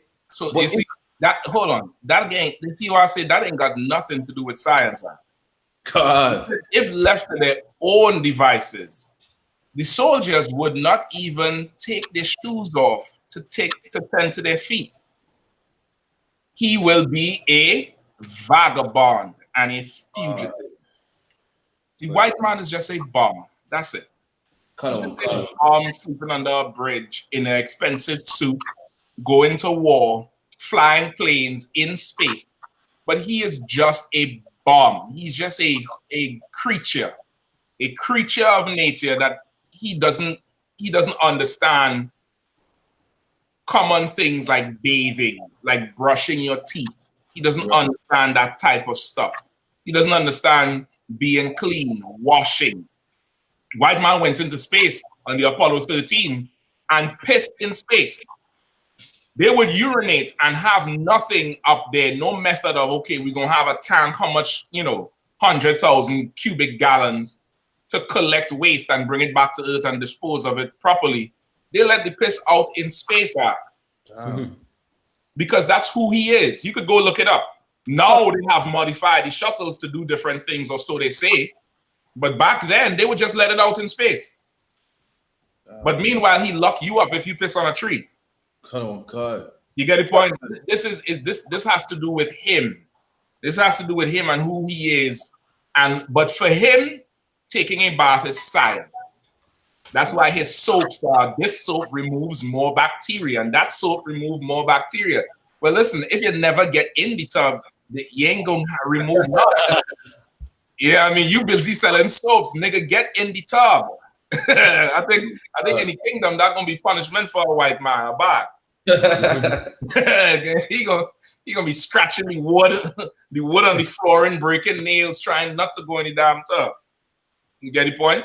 That is the white man. Where you was at? I definitely have some things here I want to run through with the same science. Where you was at? Leviticus 15, sir. All right, go ahead. Go on after that. Okay, Amsterdam. Everything. All right, go ahead, Art. And everything whereon he sitteth shall be unclean. All right, what are we reading about here? Bring me up to speed. Concept. It's about when someone is on clean, sir, and that wherever he was, so if it's his bed or anything, no one ain't meant to like rest on his bed because of the uncleanness that man has, sir. Definitely. Which is a what would you call that today in today's scientific world? That's a quarantine, sir. Right, that's a quarantine. That's a time of separation until we figure out what's going on with you. You understand? That's a time of separation until we can figure out exactly what's going on with you. All right. Is there any way that you could get this also on the Facebook? If not, then it's fine. Don't worry about it. Maybe I'll try it on my end. Thanks. The pictures here. I'm on Facebook now. Facebook should be up there. Okay, no, I know it's up. I'm talking about the whole thing. Okay, I got it. I seen it now. It's on your background. All right, solid. All right. Anything else? Anybody had any questions on what the brother went through so far? Any of the chats? Monitor the chats and make sure. All right. Hold on, can't. All right. In the room. Go ahead. What's a few examples of a running issue? Running issue could be any sort of It's typically talking about definitely what's coming out of your genitals, right? That's typically what it's talking about. But of course, you could get sores in other places. You could get, this is talking about serious sores. Once again, just like the we call that thing you just had, a trench foot, right? Trench foot today would be what? Athlete's foot down there. It's just like an extreme version of athlete's foot. Like that is something that can spread. Right. Now, of course, that's not a running issue. But the point I'm trying to make is that from the first Negro who foot, his toe start falling off. You go to the end of the line. Stay there. You go get captured and give the whole other side trench foot. You know what I mean? But it's to keep you away so you don't infect everybody else. You understand? Now, the running issue is any sort of, discharge or fluid coming out of you, or sores. You might have sores coming out of you. You can't really be around people because it will start attacking me. So I need to put you in a spot, and that whole area is unclean until that sore stops, and that house could be purified. That's a whole process the priests go through to purify the whole zone. You get me? Even in our law, there are some things that you have to throw away. Like if a body dies like someone dies in the house, the body's in the house, there's certain vessels you have to get rid of. Right? I think wooden and earthen vessels you have to get rid of. You just have to get rid of it because it's no longer good because I guess because of how the composition of the wood is. But the law is that has to go. You get the point? All those things had to be out the house because that body is in there, and whatever killed that body is in those things, and it don't want to be passed on to other people. You understand? Right? So for all those who think the Bible is science supersedes the Bible. The Bible is the reason you have what you call science, but for us that's life. For us, that's the natural way of life. Planting, sowing, and reaping. The white man, he have a whole word for it, conception. What we call it, wine, woman, and catching tea, and then catching That's a wine. Because that's our culture. You understand? That's our culture. A white woman have to beg a white man to have sex with her and make a child. You understand? But that is our culture. What they call science is what we call our culture, our social ways, our social behaviors. All right? All right, go ahead. The question online, Sister Shawara passes, what if someone has HIV? Are they unclean? Someone who has HIV is not a running issue. You understand? HIV is not a running issue. There's some people who have HIV who do not have a running issue. There's people who have HIV who have a running issue. You have to go with what the law says. So someone who has HIV is not unclean, but of course, don't have sex with them. I ain't gotta tell you that. That ain't science. You get the point? You just want to practice the things that are going to keep these things from being communicable, meaning transferable to you. You understand? Someone having HIV, Lord be with them. Pray they change their life or whatever it is. However they get it, it may not be through immoral sex. It may have been through some other unfortunate circumstance. It could have been through blood transfusion, which used to happen a lot, but it don't happen that much. That brother who used to play tennis, Arthur Ashe, I think that's what he died from, right? Or so they say. All right. So someone having HIV, they're not unclean, but of course, it's a blood-borne disease. Their blood will be upon them. You can't have sex with that person unless you have HIV yourself. All right. Don't listen to the white man. You could be around them and function as normal. You just certain things you can't do. Remember, HIV is what? An STI or STD. You get me? It means some sort of sex has to take place. Some sort of physical interaction has to take place for you to get it. You understand? You can't just get it just like that. You understand?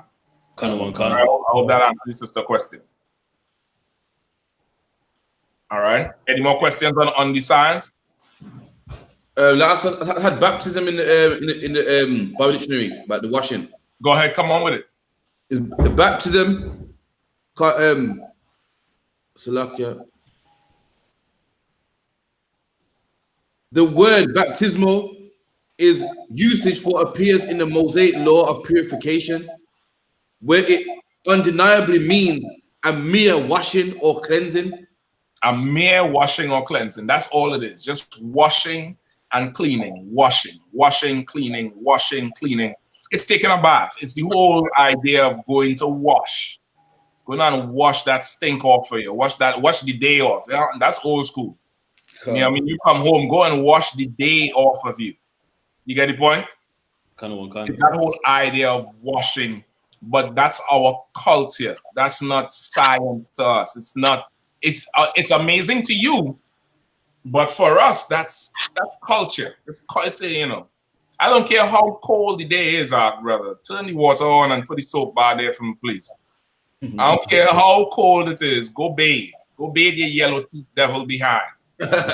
Teeth yellow and ranking like last week because that's the last time you bathe. You get the point? And wonder why, you know, all these diseases is so out of control is because you don't have the culture and spirit of the Lord. You're relying on science to save you. All right, let's get some more. Let's get some more on science. Give me unless anybody had anything else. I had one. It's like probably the truth in my early stages. Yeah, I think I heard you break down. It's about science about the wood made the water sweet, but I could never remember that breakdown, sir. If you remember it, the wood make the water sweet. You gotta pull the scripture. It's in there. come on. You gotta pull the scripture. All right. In the meantime, hold for me. What do I want? Hold for me.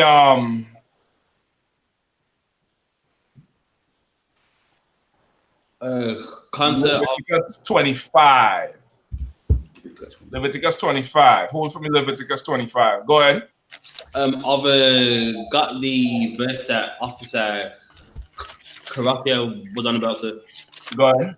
Ecclesiasticus 38 and 5 was not the water made sweet with the wood that the virtue thereof might be known. All right. What are we talking about? So, like I said, I believe the history was with Moses.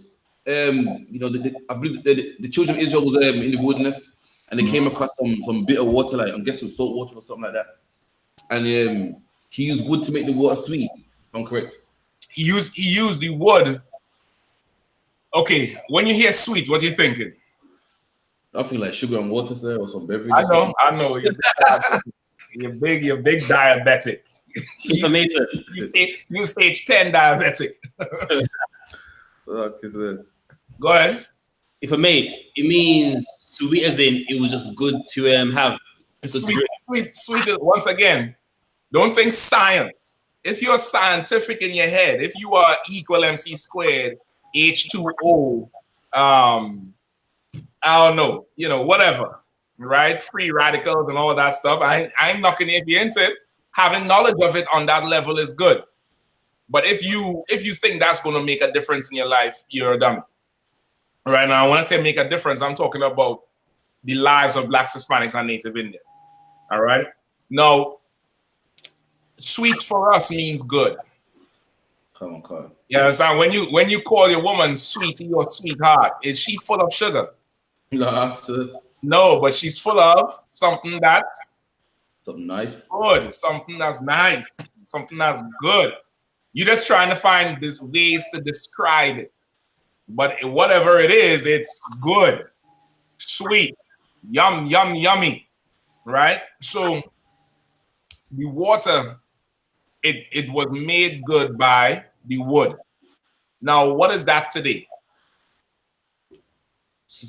Selected. Would that be like charcoal? Charcoal, like, right? Not the coal, but charcoal. It's filtration. It's an old method of filtering water. You understand? You put certain wood in there, it will draw out the impurities of the water. You strain it, the water tastes better. It tastes better than that, you know, gunk you was trying to force down your throat 2 minutes ago. You understand? That's what it means by it was made sweet by the wood. It was made sweet by the wood. Why? Because it done drew out certain things from it. It done gave it a different taste. You understand? It done gave it a different taste because it drew out certain things from it. All right? Like you said. Go ahead. So how does it work? Did they put the water in a jar with the wood, or? There's different methods of it. Yeah, you could put it in the jar with the wood. There's old school ones that people do. Like, okay, I know older parents and grandparents, Margo, you might be able to even attest to this, or if you have heard of it. Okay. Say again. I'm a young Magawan. Listen, you are a young mother. That's why I say you might have heard of it. I heard that. You might have heard of it. I let You might have heard of it. Me and you might have the same life experience. Yes. Right? Like, okay, it's an old school method. You don't see much younger people doing it no more, where you take burned bread and put it in water. Have you ever seen that or heard of it? You take burnt bread or burnt something, you put it in water, but it has to be burnt, fully burnt. You put it in the water, you let it sit in the water and draw. The water sometimes gets black or charcoal type color. Some people drink it as a form of purifying their body, because of course that type of charcoal or burnt stuff is like taking charcoal tablets, how it draws out impurities in your body. Kind of one, right? Old school people, that's how they used to do it before. You get an old piece of bread and you burn that thing, burn it. You put it in some water, let it draw out in the water. They drink that. It helps with drawing out toxins. Now I ain't telling nobody go try that now. I don't know how effective it was, but hell, they was living a lot longer back then. You get the point? Right. So it's different ways of it. Is the filtering, putting the wood in there, maybe running it over the wood for a period of time, even leaving it in a wooden vessel. All right, like what they do with whiskey and scotch. It's cured in a wooden barrel, and the wood there helps with the taste of it. You understand? Isn't Johnny Walker sweet? Hell, except all colors except the red, right or wrong? Color God. All right. It's from that process, right? But once again, this is our culture. This is not. It's not something we look at as science. This is just what we do, right? I get that. Sir. All right. No, so give me Leviticus 25. All right. Okay. Leviticus 25 and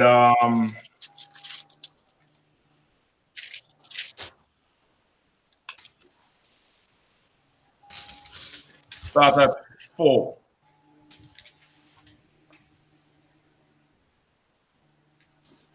Okay. Mother, what got that? Leviticus 25 and 4. Leviticus chapter 25, verse 4. Hold on, Amsterdam. Margo, you want to grab it, or you jammed up with your phone? Leviticus 25 and 4. Leviticus 25 and 4. But in the 7th year shall be a Sabbath of rest unto the Lord. Unto the land. Unto the land, sorry. No sweat. Go ahead.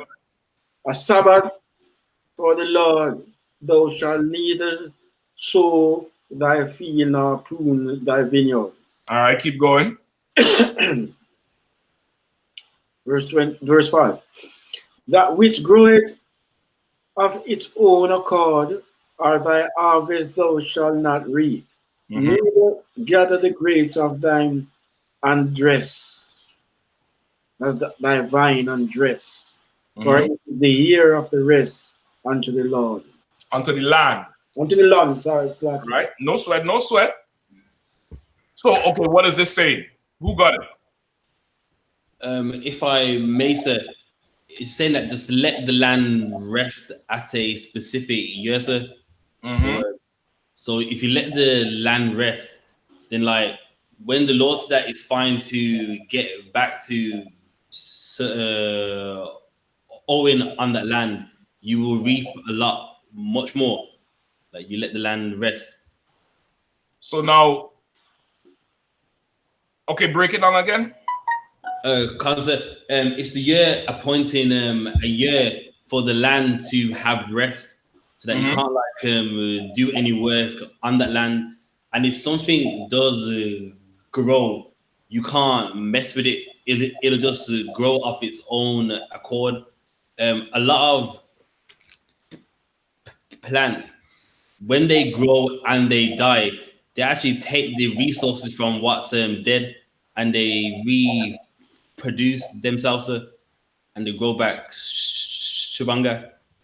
All right. So now, how is that? Okay, this is in the Bible. This is Leviticus. This is Moses giving us what to do as our culture through the law, because this is a law, right? So now, how is this practical in a society like today? So like I said, Uh-huh. because like now I'm not sure if it's true or what do they call it? I'm not sure if it's Alex Jones theories or conspiracy, but apparently they're making like GMOs and stuff like that because the land ain't producing what it's supposed to. But the white man just Okay, that's not this. That's something else. What is that? All right. You said the white man, all them white men talking about the GMOs because the land is not producing. That's not this situation. That's something else that's in the Bible as well, which is more proof that the Bible is the root of what you call science. That's something else. Amsterdam? I think you're just giving the land a Sabbath, a year of rest.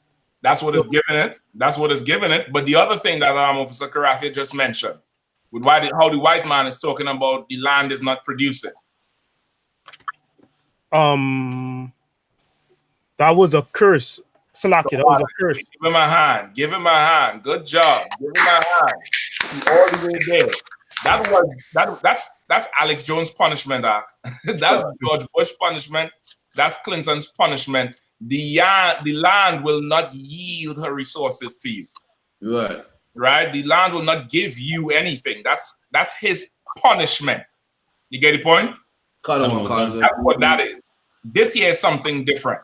All right, this year is something different. Anybody have an idea of it? Again, it's definitely giving the land a rest. But what is it? How is it practical? What is the purpose of it? You might have to be a little bit old school again, because everybody going in the supermarket. Everybody going in the supermarket. Listen, brother, yesterday, brother, I ate the first mango I've eaten in 11 years. And I felt halfway ashamed of it because there's no mango trees around. I was like, I was on a strike up here. I wasn't going to eat nothing like mango or anything because there's no mango trees. I gave in yesterday, brother. And it's ridiculous. It's absolutely ridiculous.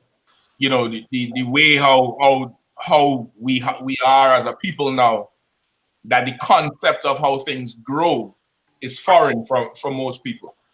Leave it up to the white man. Your children in 10 years will think fish come out a can and chicken come out a can. They can't believe this is something that was alive and walking around. To the point so much, when you was growing up, seeing seeing your parents eat a fish with the head on it was normal. Seeing your father suck out the eye and eat the head and crush up all the bones was normal. Now, if the fish head is on the plate with you and your rib, the dinner is ruined. She can't even eat because there's a head on the plate. What is that? But that's the fish head. That's how it look? Yeah. It's a goddamn fish. Yeah. You understand? But the white man done put everything out where we so far removed from how things grow, and yet he want to talk about science. You get the point? In agriculture, they have something called crop rotation. Look up crop rotation. All right, pull it up real quick. Crop rotation. All right, read the scripture one more time, Margot, from verse 4. Verse 4. But in the 7th year shall be the Sabbath of rest unto the land, a Sabbath for the Lord. Thou shalt neither sow thy field nor prune thy vineyard. Verse 5. Right, so meaning you're not going to plant anything. You're not going to sow your field, or you're not going to prune it. You're not going to reap. You're not going to plant nothing. Whatever grow. Whatever little seeds was on the ground that you left, if that grow, it grows. And later on, it would give you the brotherhood aspect of it, where whatever grows on that land is for the poor and for the animals. You are not allowed to go and take nothing off of that land. That particular land, 7 years, it had a rest. Right? It's a rest period. All right. So give me you found it yet, Doc? Color one cancer. Go ahead. Crop rotation is the practice of growing a series of dissimilar or different types of crops in the same area in sequence seasons. It is done so that the soil of farms is not used for only one set of nutrients. Mm-hmm. So like color one cancer. Right. So it's the practice of crop rotation is that you that particular land you may have, you want to divide it up and you want to rotate the crops that you're planting. You're not just planting melons here for 10 years. You get the point? You're not just planting pineapples here or potatoes or sugarcane here just for 10 years and you just keep going. You want to move it around. You want to move it around and rotate the crops, and it's going to tell you why. Keep going. It helps in reducing soil erosion and increases soil fertility. It helps in reducing soil erosion and increasing soil fertility. Why? Because what was known to us as husbandmen, meaning we would be versed in agriculture and animal husbandry, is that different crops not only grow out of the ground and take nutrients out of the ground, but they also put them back in.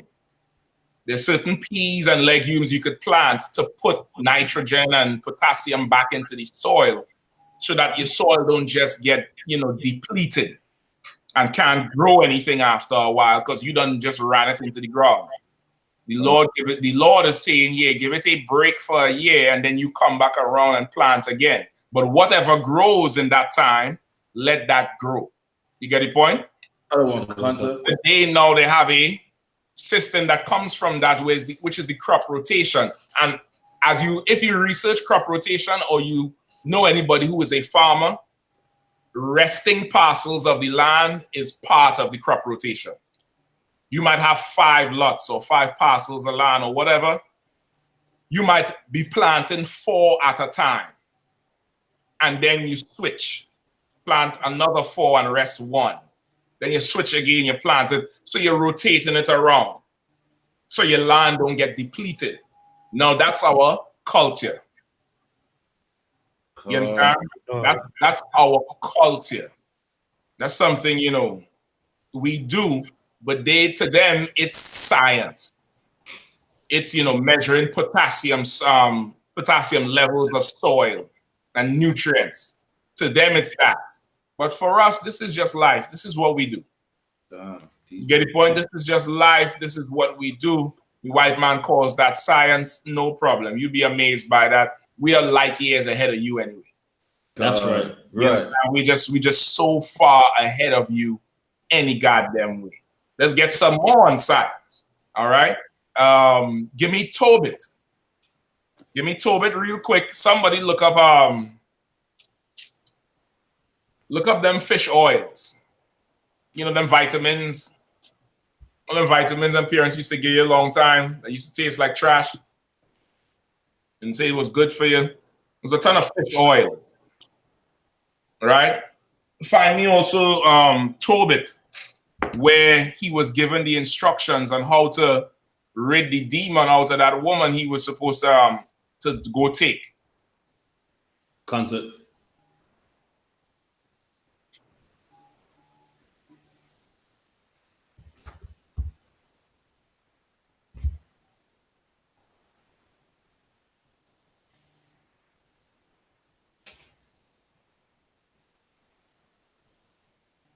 Quickly, you find it? Can't say it's Obit 6. Looks like a Tobit 5.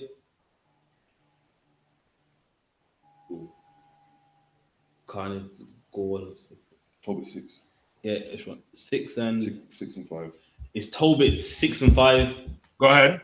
Tobit 6 and 5. So the young man did as the angel commanded him, and when they had ousted the ish, they did. Skip me back to where he tell him what to go get. comes to Tobit 6:1, and as they went on their journey, they came in the evening to the river Igris, and they lodged there. And when the young man went down to wash himself, a fish leaped out of the river and would have devoured him. Then the angel said unto him, Take the fish. And the young man laid hold of the fish and drew it. Just so for any idiot, right? And because you have idiots that are just more carnal than anything else. They would say, what kind of fairy tale is that? A man went to a river and a fish leaped out and almost ate him. Because all the fishes you've seen in your life is goldfish and fighter fish and guppies and what's called them big eye one, the big eye, them telescopic fish. You see, y'all don't know. Y'all even past the goldfish stage. Y'all children. They're the goldfish, the guppy, the telescopic fish, them fighter fish. That's all the fishes you've seen in your life. But brother, in them rivers, there's fishes that would take your limbs off. God, that's right. There's huge fishes in the rivers. You understand? But of course, anything bigger than an aquarium fish for you is in the frozen food aisle, is in aisle 7 all the way in the back. That's the only fish you've seen that's big. You've never seen a huge fish. I'm telling you, listen, I'm telling them people in the world who always question the Bible, they love to eat tuna. Eating tuna is unlawful. But they think tuna is about the size of this phone. God.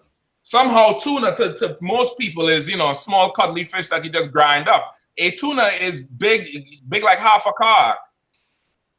A tuna is a huge fish.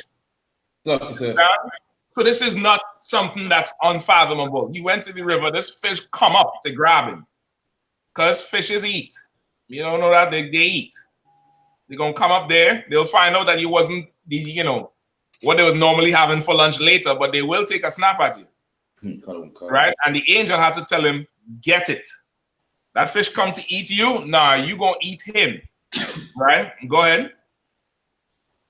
And drew it unto land, to whom the angel said, Open the fish and take the heart and the liver and the gall and it's like put them up safely. Right. So he told him, bring this fish on land. We're gonna definitely deal with this fish right here. But the heart, the liver, and the gall, take that out and put that separately. Put it safely. Normally, what do you do with the liver and the gall and the heart? Like I say, throw it away, guts and stuff. Yeah, that's entrails. You ain't eating that. Yeah, man. You throw that away. If you have a cat somewhere, you might, throw that in the cat bowl or boil it with the dog food with some dog rice, some pet rice, but you ain't eating that. But the angel told him, keep that. Right? Now, is there any more pressure? Also, but in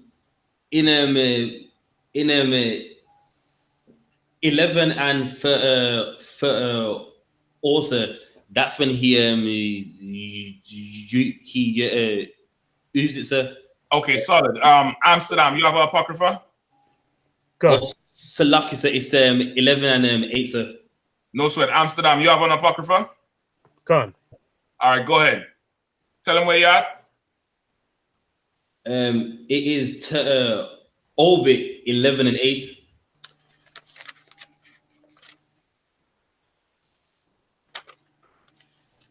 Book of Tobit, chapter 11, verse 8. Therefore, anoint thou his eyes with the gall, and being pricked wherewith he shall rub, and the whiteness shall fall away, and he shall see thee. Mm-hmm. Then Anna ran forth and fell upon the neck of her son, and said unto him, Seeing I have seen thee, my son, from henceforth I am content to die. And they went both. the All wet right, cloth. this is when he wiped. What did he wipe here? The liver or the gall?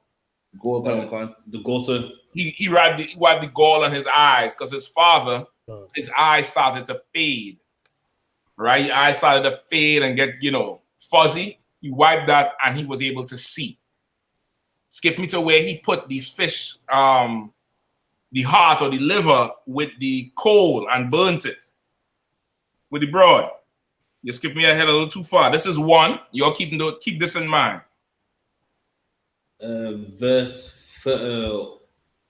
Also verse 4, 11 and 4. Hold on. I think it's further back. Hold on. I'm gonna tell you when. Give me Tobit 8. Tobit 8 and 1. Amsterdam. Go ahead. Book of Tobit, chapter 8, verse 1. And when they had supped, they brought Tobias in unto her. And as he went, he remembered the words of Raphael, and took the ashes of the perfumes, and put the heart and the liver of the fish thereupon, and made a smoke therewith. So he took the ashes that remained from when they burnt incense, right? That's what the perfumes are. He took the ash that remained. He took the, what else he took? The liver and the heart. Put that together and made a whole new incense. All right? With the fish liver and the fish heart. Go ahead. Verse 3. The which smell the evil spirit had smelled. He fled into the utmost parts of Egypt, and the angel bound him. And after that, they were both shut in together. Tobias rose out of the bed and said, Sister, arise, and let us pray that God would have pity on us. Right. He told her, listen, arise. Just ask the Lord to have mercy on you before I put this hell on you. Before I tie fire to this tail, go ask the Lord. Don't ask the Lord for mercy while I tie fire to that tail. Ask the Lord for mercy now. Because that demon done left her. What is this? This is what you call today medicine. This is what you call today science. But you read this now in the white man's world, he would tell you this is what? Mysticism, or this is magic. When this is medicine. This is medicine. Karathia, pull up for me the oils. Hello, one cancer. And it says like fish oil contains omega-3. 17 benefits of omega-3. Omega-3 can fight depression and anxiety. Oh Lord. Which is what is depression and anxiety? What is that called? It's like it's a mental problem. It's a mental issue. This sister who Tobias is to marry, she had a mental problem. She would strangle her husbands in the marriage chamber. She would go in there, a demon would be on her, and that demon would tell her, kill her husband. The name of this demon was Asmodeus. Asmodeus loved this woman. Loved her so much, he would not allow another man to marry her, which is to let you know demons are a masculine spirit. You get the point? It's a man. It's a man spirit. It's telling you, woman, you get demons, you start acting like a man. Asmodeus, he didn't want no other man to have this woman here. He was happy with her, and which is what demons do. Demons find you and if you don't fight that demon loves you. That demon falls in love with you, and anybody else who tries to get close to you, that demon makes sure that person cannot get close to you. Telling you, woman, you'll have this demon. You've been having it from a child. You get the point? You've been having it from a child. This demon is in love with you, and you just would kill or maim anything that comes near to you. You ever see them sisters that, I love you, but you broke my heart, so now I have to stab you? That's that, bro. That is that sort of thing. I'll tell the story before. I remember either when I just came into the truth or just before the truth. It was young. Met a sister in D.C., in the D.C. area, brother, and she told me some story about how she ran over some dude foot who she was dealing with before and broke both his legs. And I asked her, well, what was the problem? They was arguing over something. And she was mad. She was trying to leave. He ran out because she taken his car she put the car in drive and run over his feet and broke his legs. Brother, that was the last day I spoke to that brother. I was like, I ain't got no insurance. You can't break my legs. I need Salaki. You can't do that to me. But that's that demon, brother. That is a demon. And this sister had that demon so much that she killed her husbands, and her chambermaids would laugh at her for not having a man, which is something psychological in a woman, that at a certain age she has to have a man. A woman who's single, she can't function normally. And in past times, it was something that was seen as important. Now, what is touted now? INDEPENT. Do you know what that means? When you're damaging a woman like that, she needs to have a man. You get the point? And this sister was so depressed and anxious, she was about to kill herself. She was good. She was contemplating committing suicide. When you read Tobit, it'll tell you that. Tobit come in there because he know he had to tie fire to this tale. He brought her the medicine to cure her mental issue. Right. Right? He brought her the medicine. Now, how can you... We talking about science, right? In science, there are 3 phases of matter. What is that? Success. Solid, liquid, and gas. Solid, liquid, and gas. You can take things in solidly by eating it, popping a pill. You can drink certain things. You can inhale certain things as a gas. When you go in for the say your dentist and you trying to pull your teeth, some of them they inject you. Some of them they had to put you under. They had to put you under because what they're about to do, you gonna lie on the bed saying, Jesus, take me now. So they had to put you under and they put the gas over you. And they talk to you until you start talking all sorts of gibberish about how you and Mickey Mouse was friends and y'all played in the playhouse and you're flying in the sky and then you fall asleep. And then you wake up and you're talking funny and your face swollen up because he done, drill the Great Wall of China into your jaw. And you come back, but that was gas. You get the point? Some medicines you can take like that. Right? There's some medicines you can take like that. That fish oil, the omega-3, you ingest that, it helps with your mental stability. Tobit applied that same fish oil as a gas to the sister. Right. The demon left her. Now you would call that science. For us, brother, I'm lighting incense. She downstairs had to buzz her in, light the frankincense. After she come up and she opened the door and that frankincense hit her, wash. She like, what's that smell? Oh, this is a new fragrance called Take Your Drawers Off. We get the point. For us, it's culture. For you, it's science. God. But we the Bible predates science. It's the root of science. It's the origin of what you call science. Science is really you catching up to the Bible. Right. That's what science really is. You catching up to the Bible, but of course, you trying to make everybody think that you discovered something. We knew about this, forever. Forever. Just because you could spell formaldehyde and give me the chemical equation, that don't mean nothing. You don't know what to do with it. You don't understand it. You don't know what it's used for. Tobit was administering omega-3 long before 7 C's ever existed. You still have that 7 C's? Concept. 7 C's cod liver oil. I think I ain't sure about that cotton. I think that cotton might be unlawful. You'll check that out. All right. So that's more science in the Bible, right? More. Let me get you another one. Any more questions? Any questions on it? You'll understand it? Concept. Go ahead. In Tobit, he used the same fish to cleanse his father's eyes, and in the same article, it said omega-3 is good for your eyes also. Listen, Tobit knew what the hell he was doing. Oh my God. He knew what he was doing, Ark. And listen, why did Tobit know what he was doing? Is it because he went to chemistry class? No, sir. Is it because he you know, he studied Einstein and followed Einstein, and he was just, you know, he scored high on his SATs. What do you all have? What's called that?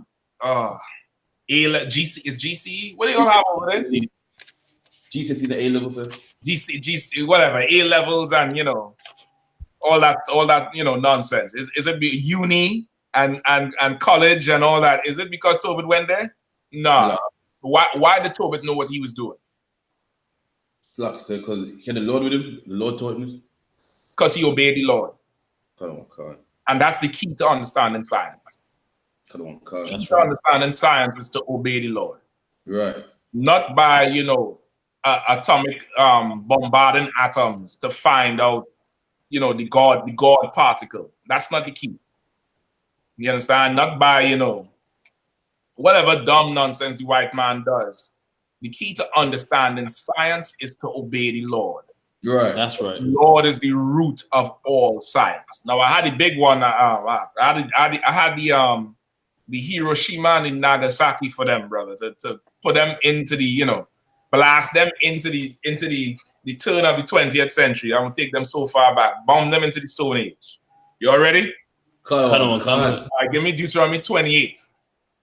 All right, give me Deuteronomy 28. Give me throughout all your generations, any one of them scriptures that talk of not about the fringes or the blessings, but any punishment that goes throughout your generations. Right? Where he said he will visit the iniquity of the father unto the third and to the fourth generation. All right, I believe that's Numbers, where he say he's patient, but he will not by no means clear the guilty. Give me that. Give me Deuteronomy 21, 28 and 1. All right. Amsterdam, go with that. Somebody give Mawasa the other one. What about Shamgar? You heard from Shamgar today? Last slavery, sir. Okay. Nobody sent him the link? Last, sir. All right, let me see if I can hit him.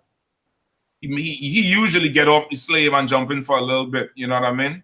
Come on, sir. Sometimes that type of stuff usually helps. You know what I mean? But that slavery, it'll run him into the ground. We're gonna fix all of that soon. Kansa is Deuteronomy 28 and 46. Which one is that? He goes, and they shall be upon thee for a sign and for a wonder and upon thy seed. Okay, hold that one. All right, Amsterdam will get that one, but the other one in Numbers, where it says, "The Lord is patient, but He will in no wise clear the guilty, visiting the iniquity of the fathers unto the children, unto the third and fourth generation." Salaksa, is that Exodus? It might be Exodus. I thought it was Numbers. It might be Exodus.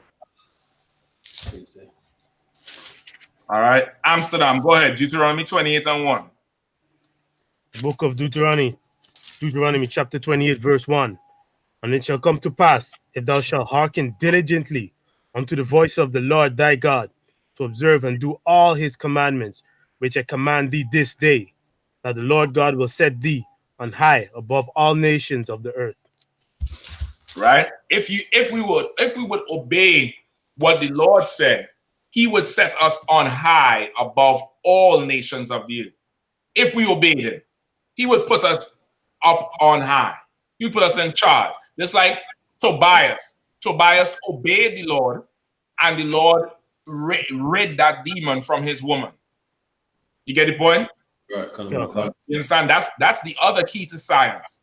You think you're a white man, you in the world, or you are some heathen, or you're some lost Israelite. Lord help you. And you in the world, you think radiation could help your cancer. Radiation can't help your cancer. The Lord could help your cancer. Right. You think pills and antibiotics gonna help your infection. Yes, the Lord say, honor thy physician. If you, of course, go get your antibiotics. But if you don't obey the Lord, you'll be getting antibiotics for the rest of your goddamn life. Right. You understand? Because the Lord creates evil and good. The Lord is the one to take things away. The Lord is the one to bring it back. You get the point? You go to the white man and think the radiation gonna help you, and you go ahead doing whatever you was doing, eating pig, crabs and lobsters, and smoking out your whole damn lungs, and wonder why your cancer is not in remission and coming right back. Now you in every marathon talking about let's fight cancer. No, nigga, you obey the Lord. That's what you need to do. You obey the Lord, He's gonna set you on high above all nations. Go ahead. Verse 2. And all these blessings shall come on thee and overtake thee. Right? All these blessings will come on you and overtake you. All right? Now give me verse 15. But it shall come to pass, if thou wilt not hearken unto the voice of the Lord thy God, to observe and do all his commandments and his statutes, which I command thee this day, that all these curses shall come upon thee and overtake thee. Right? And if you don't obey him, if you don't listen and hearken to what he says to do, all these curses will come upon thee. What are curses? Like I say, it's a punishment from the Most High. Curses is a punishment from the Lord. A punishment, something horrible, something adverse, something that you don't want to have happen to you, something that you would prefer not go through. These things will come upon thee and overtake thee, right? That's what the scripture says, right? All right, give me some more. Keep going, Amsterdam. Cursed shall thou be in the city, and cursed shall thou be in the field. Cursed shall be in the city, and cursed shall thou be in the field. Right? Wherever you're dwelling, in whatever social setting, whatever. When I say social setting, I'm talking about in the city, in a metro area, or in an urban or a rural, not urban, in a suburban or a rural area. We gonna be punished wherever we are. There ain't gonna be nowhere to run from it. Go ahead. Cursed shall be thy basket and thy store. Cursed shall be the fruit of thy body. Go ahead. The fruit of thy land. All right. Magawa, what does that mean? Cursed shall be thy basket and thy store. Cursed shall be the fruit of thy body.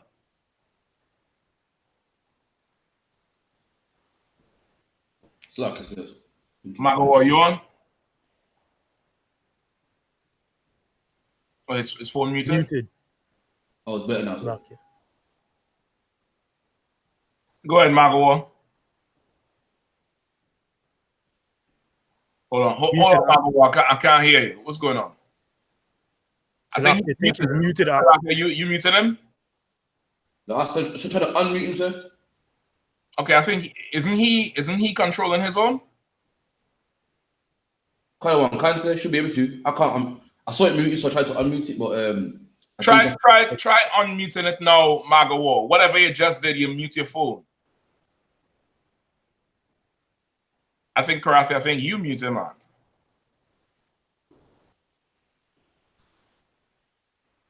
Look, I'm trying to. I see the mute button, but it's grey.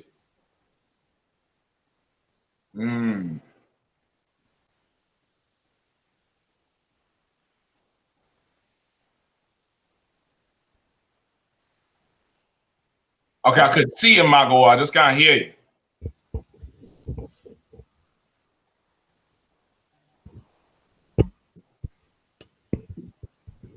I'm unable to unmute him on this side. You know, so it might be on his end. It might be on his end. And he gonna come back in, right? I don't want cancer. All right, no sweat. What does it mean? You know, cursed shall be thy basket and thy store, the fruit of thy body. What does that mean, Amsterdam? Well, 17, cursed shall be the basket and thy store. Anything you own, anything you produce, whether it be food or whatever business you have, and the fruit of their body and the fruit of their land. Fruit of their body would then be your children, and the increase in thy kind. There's your family members. And no, not kin. That word there's kind. That means that's cattle. Cattle. And I think that's what kind. So somebody could look it up to make sure. That's not king, but that word is kind. Kind. Yeah, it's different. It's a little bit different. All right. So all these is punishment. All right. Now give me smite thee with madness. That's Slakia 22, I think. It is 28. Oh, 28. Yeah. All right. Give me smite thee with madness. The Lord shall smite thee with madness and blindness and astonishment of heart. Mm-hmm. And thou shalt grope at noonday. At the Hold on one blind. second. Karafi, you wanna send Magawa a text or check on them to see if he could get back in? Hold on, Council. Sent him already, sir. Okay, no sweat. All right, go ahead. And thou shalt grope at noonday, as the blind gropeth in darkness. Mm-hmm. And thou shalt not prosper in thy ways. And thou shalt be only oppressed and spoiled evermore. Good night. And no man shall save thee. That is insane, brother. That is an insane punishment. You're gonna be the Lord said you're gonna be only oppressed. Well, nigga, what the hell is we going to school and stuff for? What is we, what we trying to do? The Lord said you will be only oppressed. You understand? There's nothing else coming for you but oppression. And thus saith the Lord, you will be only oppressed. All right? Now break it down for me, the madness and the groping in the noonday. Who are Slacky, sir. Go ahead. It's saying groping is when you're trying to feel for something. But it's saying usually you grope in the darkness. The Lord's saying noonday is when the sun's out the highest. So you go in the morning. You go when you can see. That's how oppressed we're gonna be. That's how bad it's gonna be. When the light's on, nigga, you still blind. You still can't see what's going on. You groping, you reaching for reparations and social equality and all that other stuff. You groping. You get the point? You feeling wrong. Right? Oppressed, spoiled evermore. What does it mean? The Lord shall smite thee with madness, blindness, and astonishment of heart. Like I said, Go ahead, Prasha. if it means for like what we see and for what happens to us, we're just gonna like be astonished, like we're gonna be shocked, like why me, why us? It's gonna be something that's gonna be in our mind. It's you okay. Astonishment of heart here is anxiety. Some people they just, I can't even say some people because black people, no matter where we are, blacks, Hispanics, and Native Indians, we suffer from depression and anxiety. We suffer from it. That's why we're so heavily self-medicated. That's why alcoholism is such a big part of our culture now. That's why marijuana, weed smoking is such a big part of our culture now, popping pills, because that's the only way we think we can function. Because being outside of the Lord, outside of the truth, and existing in the world is just too much. It's too anxious for us to be like that. It's too much. I need something to take the edge off. You understand? I need something to take the edge off. You ever see some people, they gotta go on a smoke break with everything they do. They just finished eat lunch, smoke break. They gotta take the edge off all the time. Because as a people, brother, we are smitten with madness and astonishment of heart. You're astonished in your heart. You're shocked and surprised, and you're never at ease. You always am.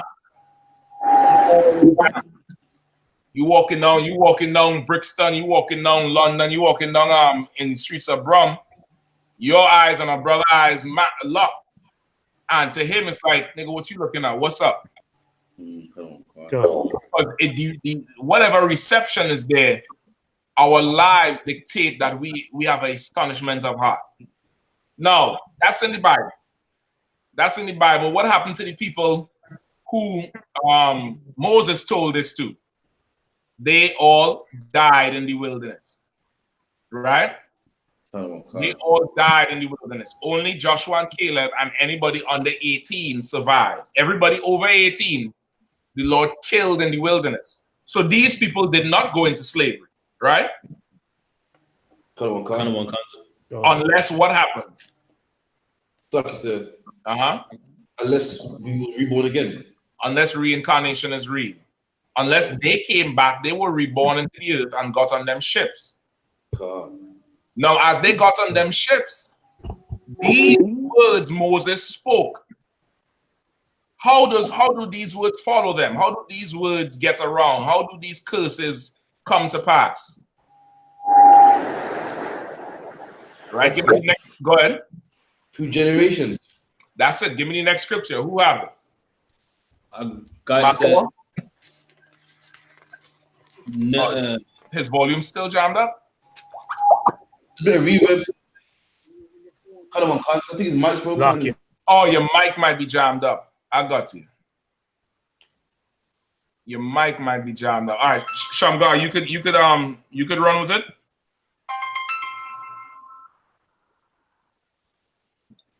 You might be able to run with it, Shamgar. Card, sir, card. All right. What verse we at? Numbers 14 and verse 18. Wait, Exodus what? It's Numbers 14 and verse 18. Numbers 14 and 18. Let's go, Shamgar. Call.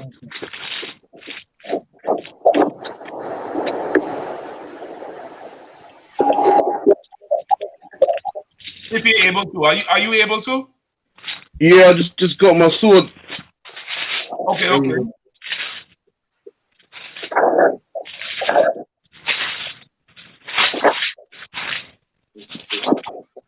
So that's Numbers 14 and 18, yeah?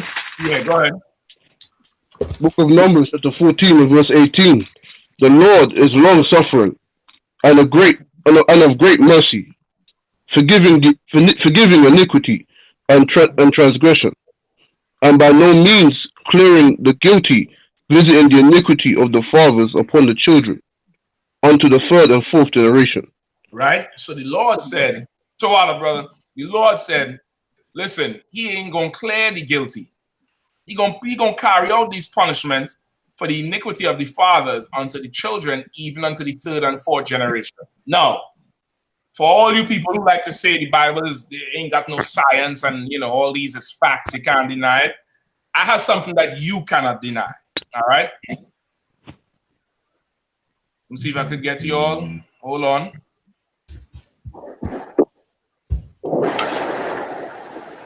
All right. Karathi, I'm about to do a screen share, all right? So it should come up.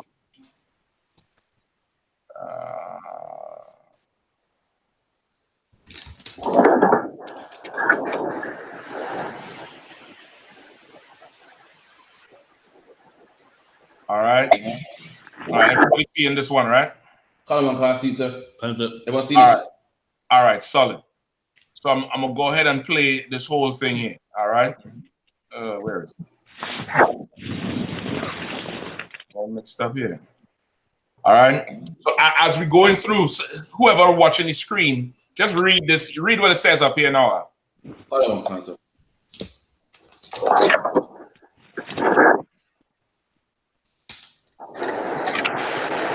it showing up on the screen now? Sir, still saying click to exit full screen. Okay, hold on. Common concept showing now. Okay. Okay, no sweat. That's not trying to get it bigger. Hold on one second. All right, what about now? I can hear it, but can't see, sir. All right, no sweat. All right. You just read it from here. All right, go ahead. What does it say? Slavery may have altered black people's body chemistry. All right. The white man, he done did his research into the DNA and your genetics. And this is what he came up with. He said slavery may have altered black people's body chemistry. All right.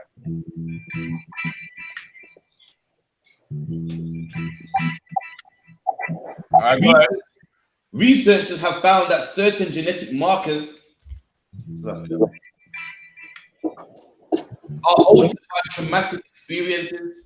Right? Researchers, they found that there's certain genetic markers in your body, certain things that are in your genes, that is in your DNA, that have been altered by certain traumatic experiences, right?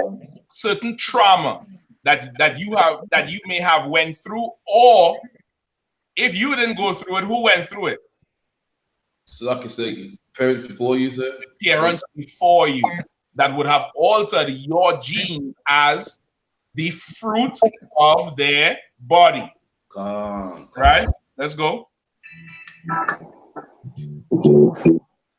It is a process called epigenetic change. These genes, FKB, P5. Right? That's what they call it. They call this gene FKB P5. It sounds like a postcode.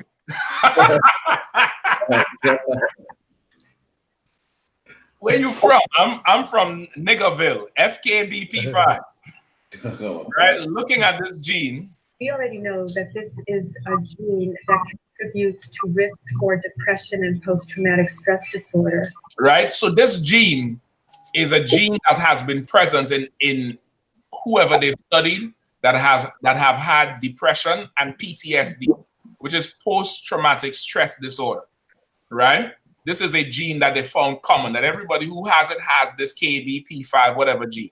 Right? It's postcode gene, right? Okay. All right, go ahead, read it. Trauma changes the gene of an individual. But it doesn't stop there.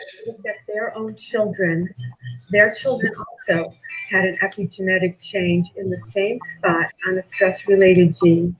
Right? So this is what she said. She said when you look at the children of these parents who have this gene, their children also in the same exact spot in their DNA have this epigenetic change of the stress gene, right? Right, so go ahead, read. Since DNA is passed from parent to children, then this suggests that traumatic life experiences can have an effect on the offspring of the genetic level at the genetic level. So all these traumatic experiences will have an effect on the children through their genes, right? Modifications can be passed down through generations. Right? These genetic modifications can be passed down through generations. What the scripture just said? Like it said, it will be a sign upon your generations. He will visit the iniquity of the fathers unto the children's, up unto the third and fourth generation. Now you telling me the Bible is not science? That's right. The Lord is the origin of science. The white man is just catching up to the Lord. The white man, he just find out that there's certain genes that the parents have from traumatic experiences that is passed to the children, not through the children being stressed or going through traumatic experiences, but just being the fruit of that parent. They also go through the stresses that the parents had. They also have that stress gene that the parents had, and it's passed down to them through their generations. Right. For example, the trauma resulting from the transatlantic slave trade. Right? The Ma'afa. The trauma resulted from that, which is talking about the slavery, throwing them off the boats, throwing us to the alligators, abortion, lynchings, burnings, rapings, all the trauma resulting from slavery and the transatlantic slave trade.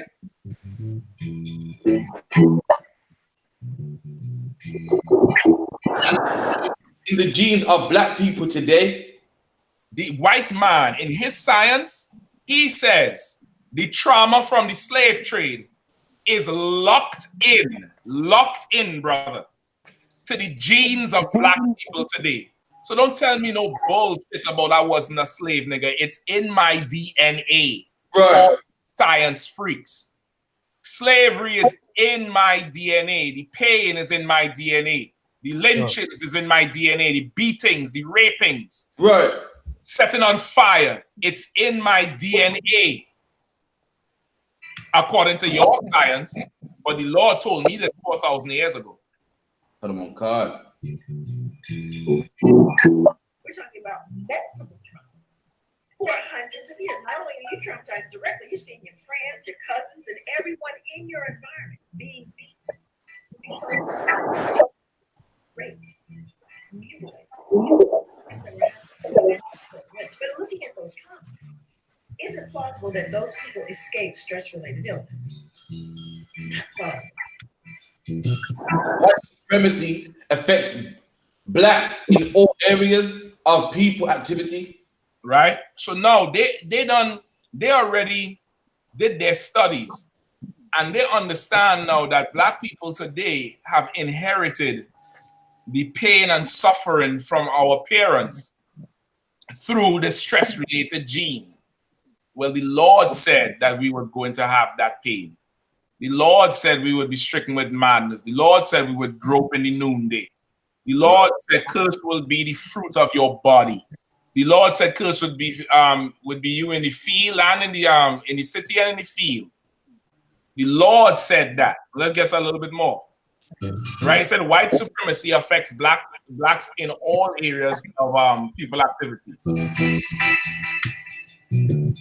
This is an example of how it affects blacks in health.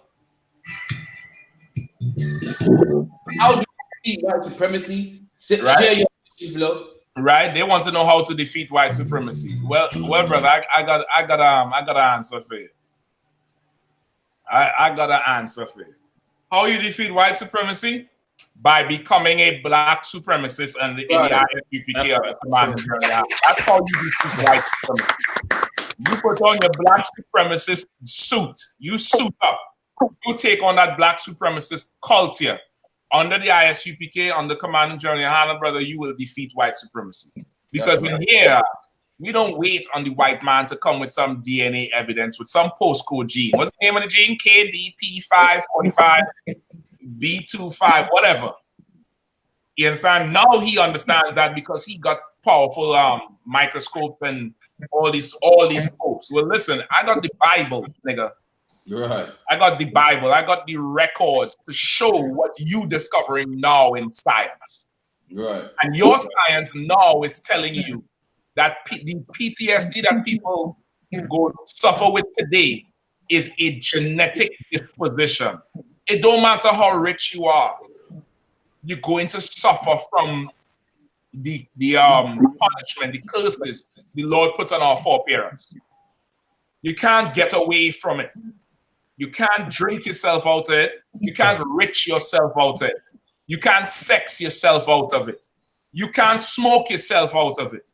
The only way to get out of it is now what? For the Lord to remove the curses from you. Right. That's right. And just like how we suffer because of going through slavery and it's now in our genes, guess what will be in our genes in the future? Rulership. Right. That's right. There's going to be a genetic marker in everybody's genes that's going to mean slave master. Right. They're gonna call it. I think the name. I'm gonna give you the name of that gene right now. Anybody know the name of that gene?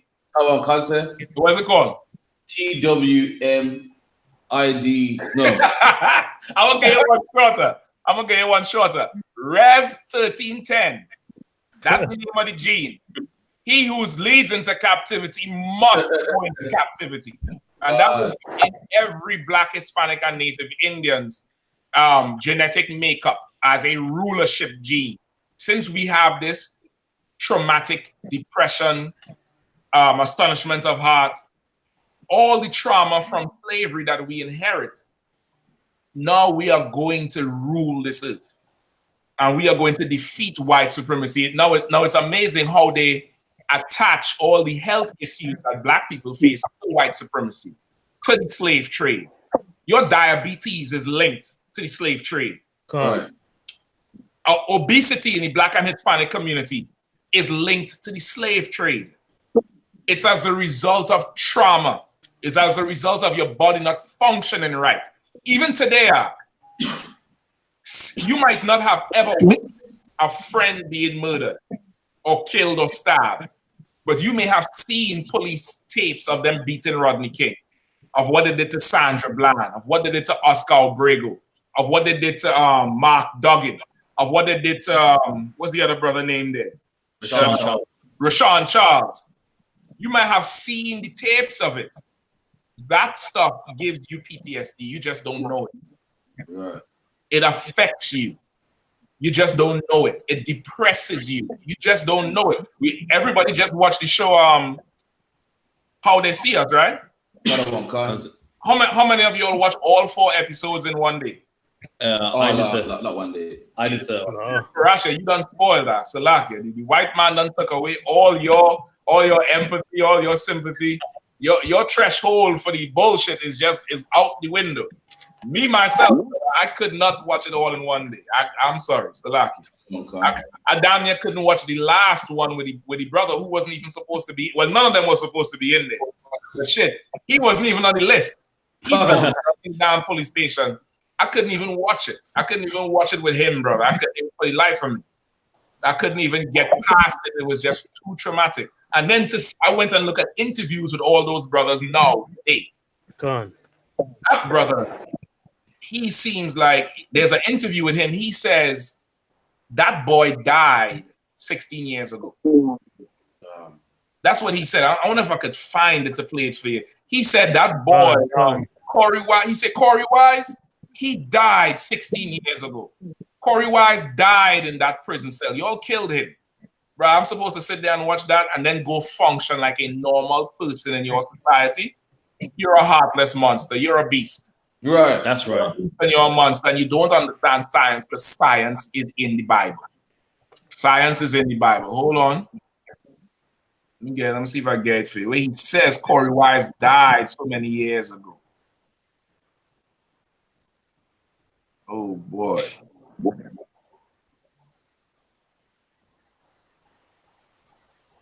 No.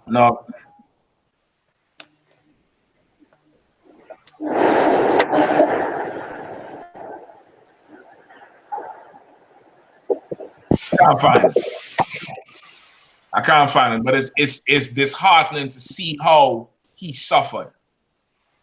Now imagine if we continue being Christians and Muslims and Republicans and Democrats, and this brother has children. Imagine the stress his children are going to be born into from what he went through as a man. You understand? No, that's science. The Bible is science. Egyptology is not science, that's a fairy tale. Christianity is not science, it's a fairy tale. Your science is not science. Give me the scripture. Give it to me. The white man's science is not science. Give me that scripture. 1 Timothy 6:20, quickly. 1 Timothy 6 and the 20th verse. Oh, Timothy, keep that which is committed to thy trust. Avoid it. He's saying, oh, Timothy. Remember, Paul raised Timothy himself. He said, oh, Timothy, keep that which is committed to you in your trust. Keep what you've learned. Keep everything you've learned in coming into the Israelite school at UPK. The white man is the devil. Right. Always be the devil. You should never believe anything he says. Never. He is the devil. He is your oppressor. Go ahead. Avoiding profane and vain babblings. Avoid profane and vain babblings. Vain meaning nothing. Vain meaning nothing. God is good all the time, and all the time God is good. What the hell does that mean? As-salamu alaykum when the Lakers almost won. What the hell does that mean? What does that mean? I'm voting for the Tory group, or I'm voting for this house or that house, and I'm Theresa May and all these others. What does these things mean? Avoid profane babblings. Avoid these things. Stick to what you know, which is the truth. Go ahead. And oppositions of science falsely so-called. Right? And oppositions of science, falsely so-called. Like these people who come up against the truth with their science, they're coming to oppose the truth. And it's science falsely called. You calling it science, that ain't science. That ain't science at all. Because your religion lets you have homosexuality in there with Geb and Gun and Nut. Was it two fools who was fighting over the daylight for Russia? It's Horus and Seth. Horus and Seth. One person fight, one person win, the other person fight, the sun come up. So you mean to tell me the sun going up and coming down because of a fight? So nobody in control. In our life, nobody in control, and that's your science. Let me tell you what is science.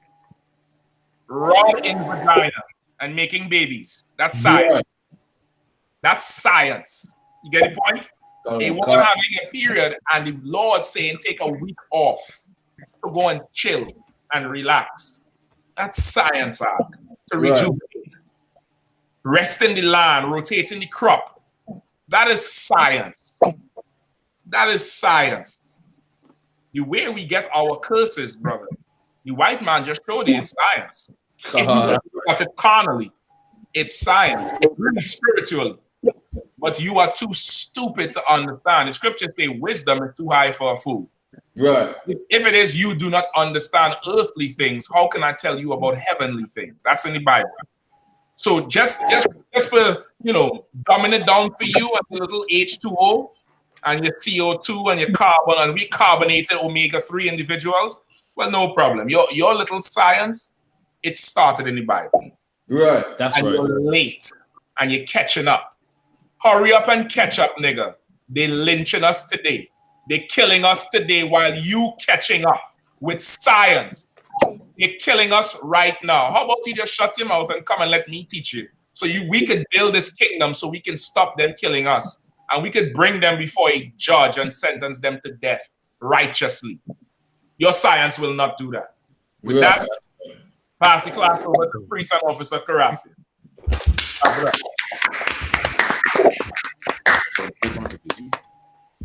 Come on, Khan. I.S.U.P.K security announcements. With the I.S.U.P.K started out of 1 West, 125th Street, Harlem, New York, under commanding General Yahanna. Rule for a new brother or sister. When a new brother or sister comes into the school, they are off limits for 6 months. They are to be saluted only. They are here to shed themselves of the world. If they need transportation, the teacher will arrange it. After 6 months, if a brother or sister has an interest in a particular person, he or she must get permission from the head to speak to a brother or sister. There is another 6 months in which the brother and sister will call each other.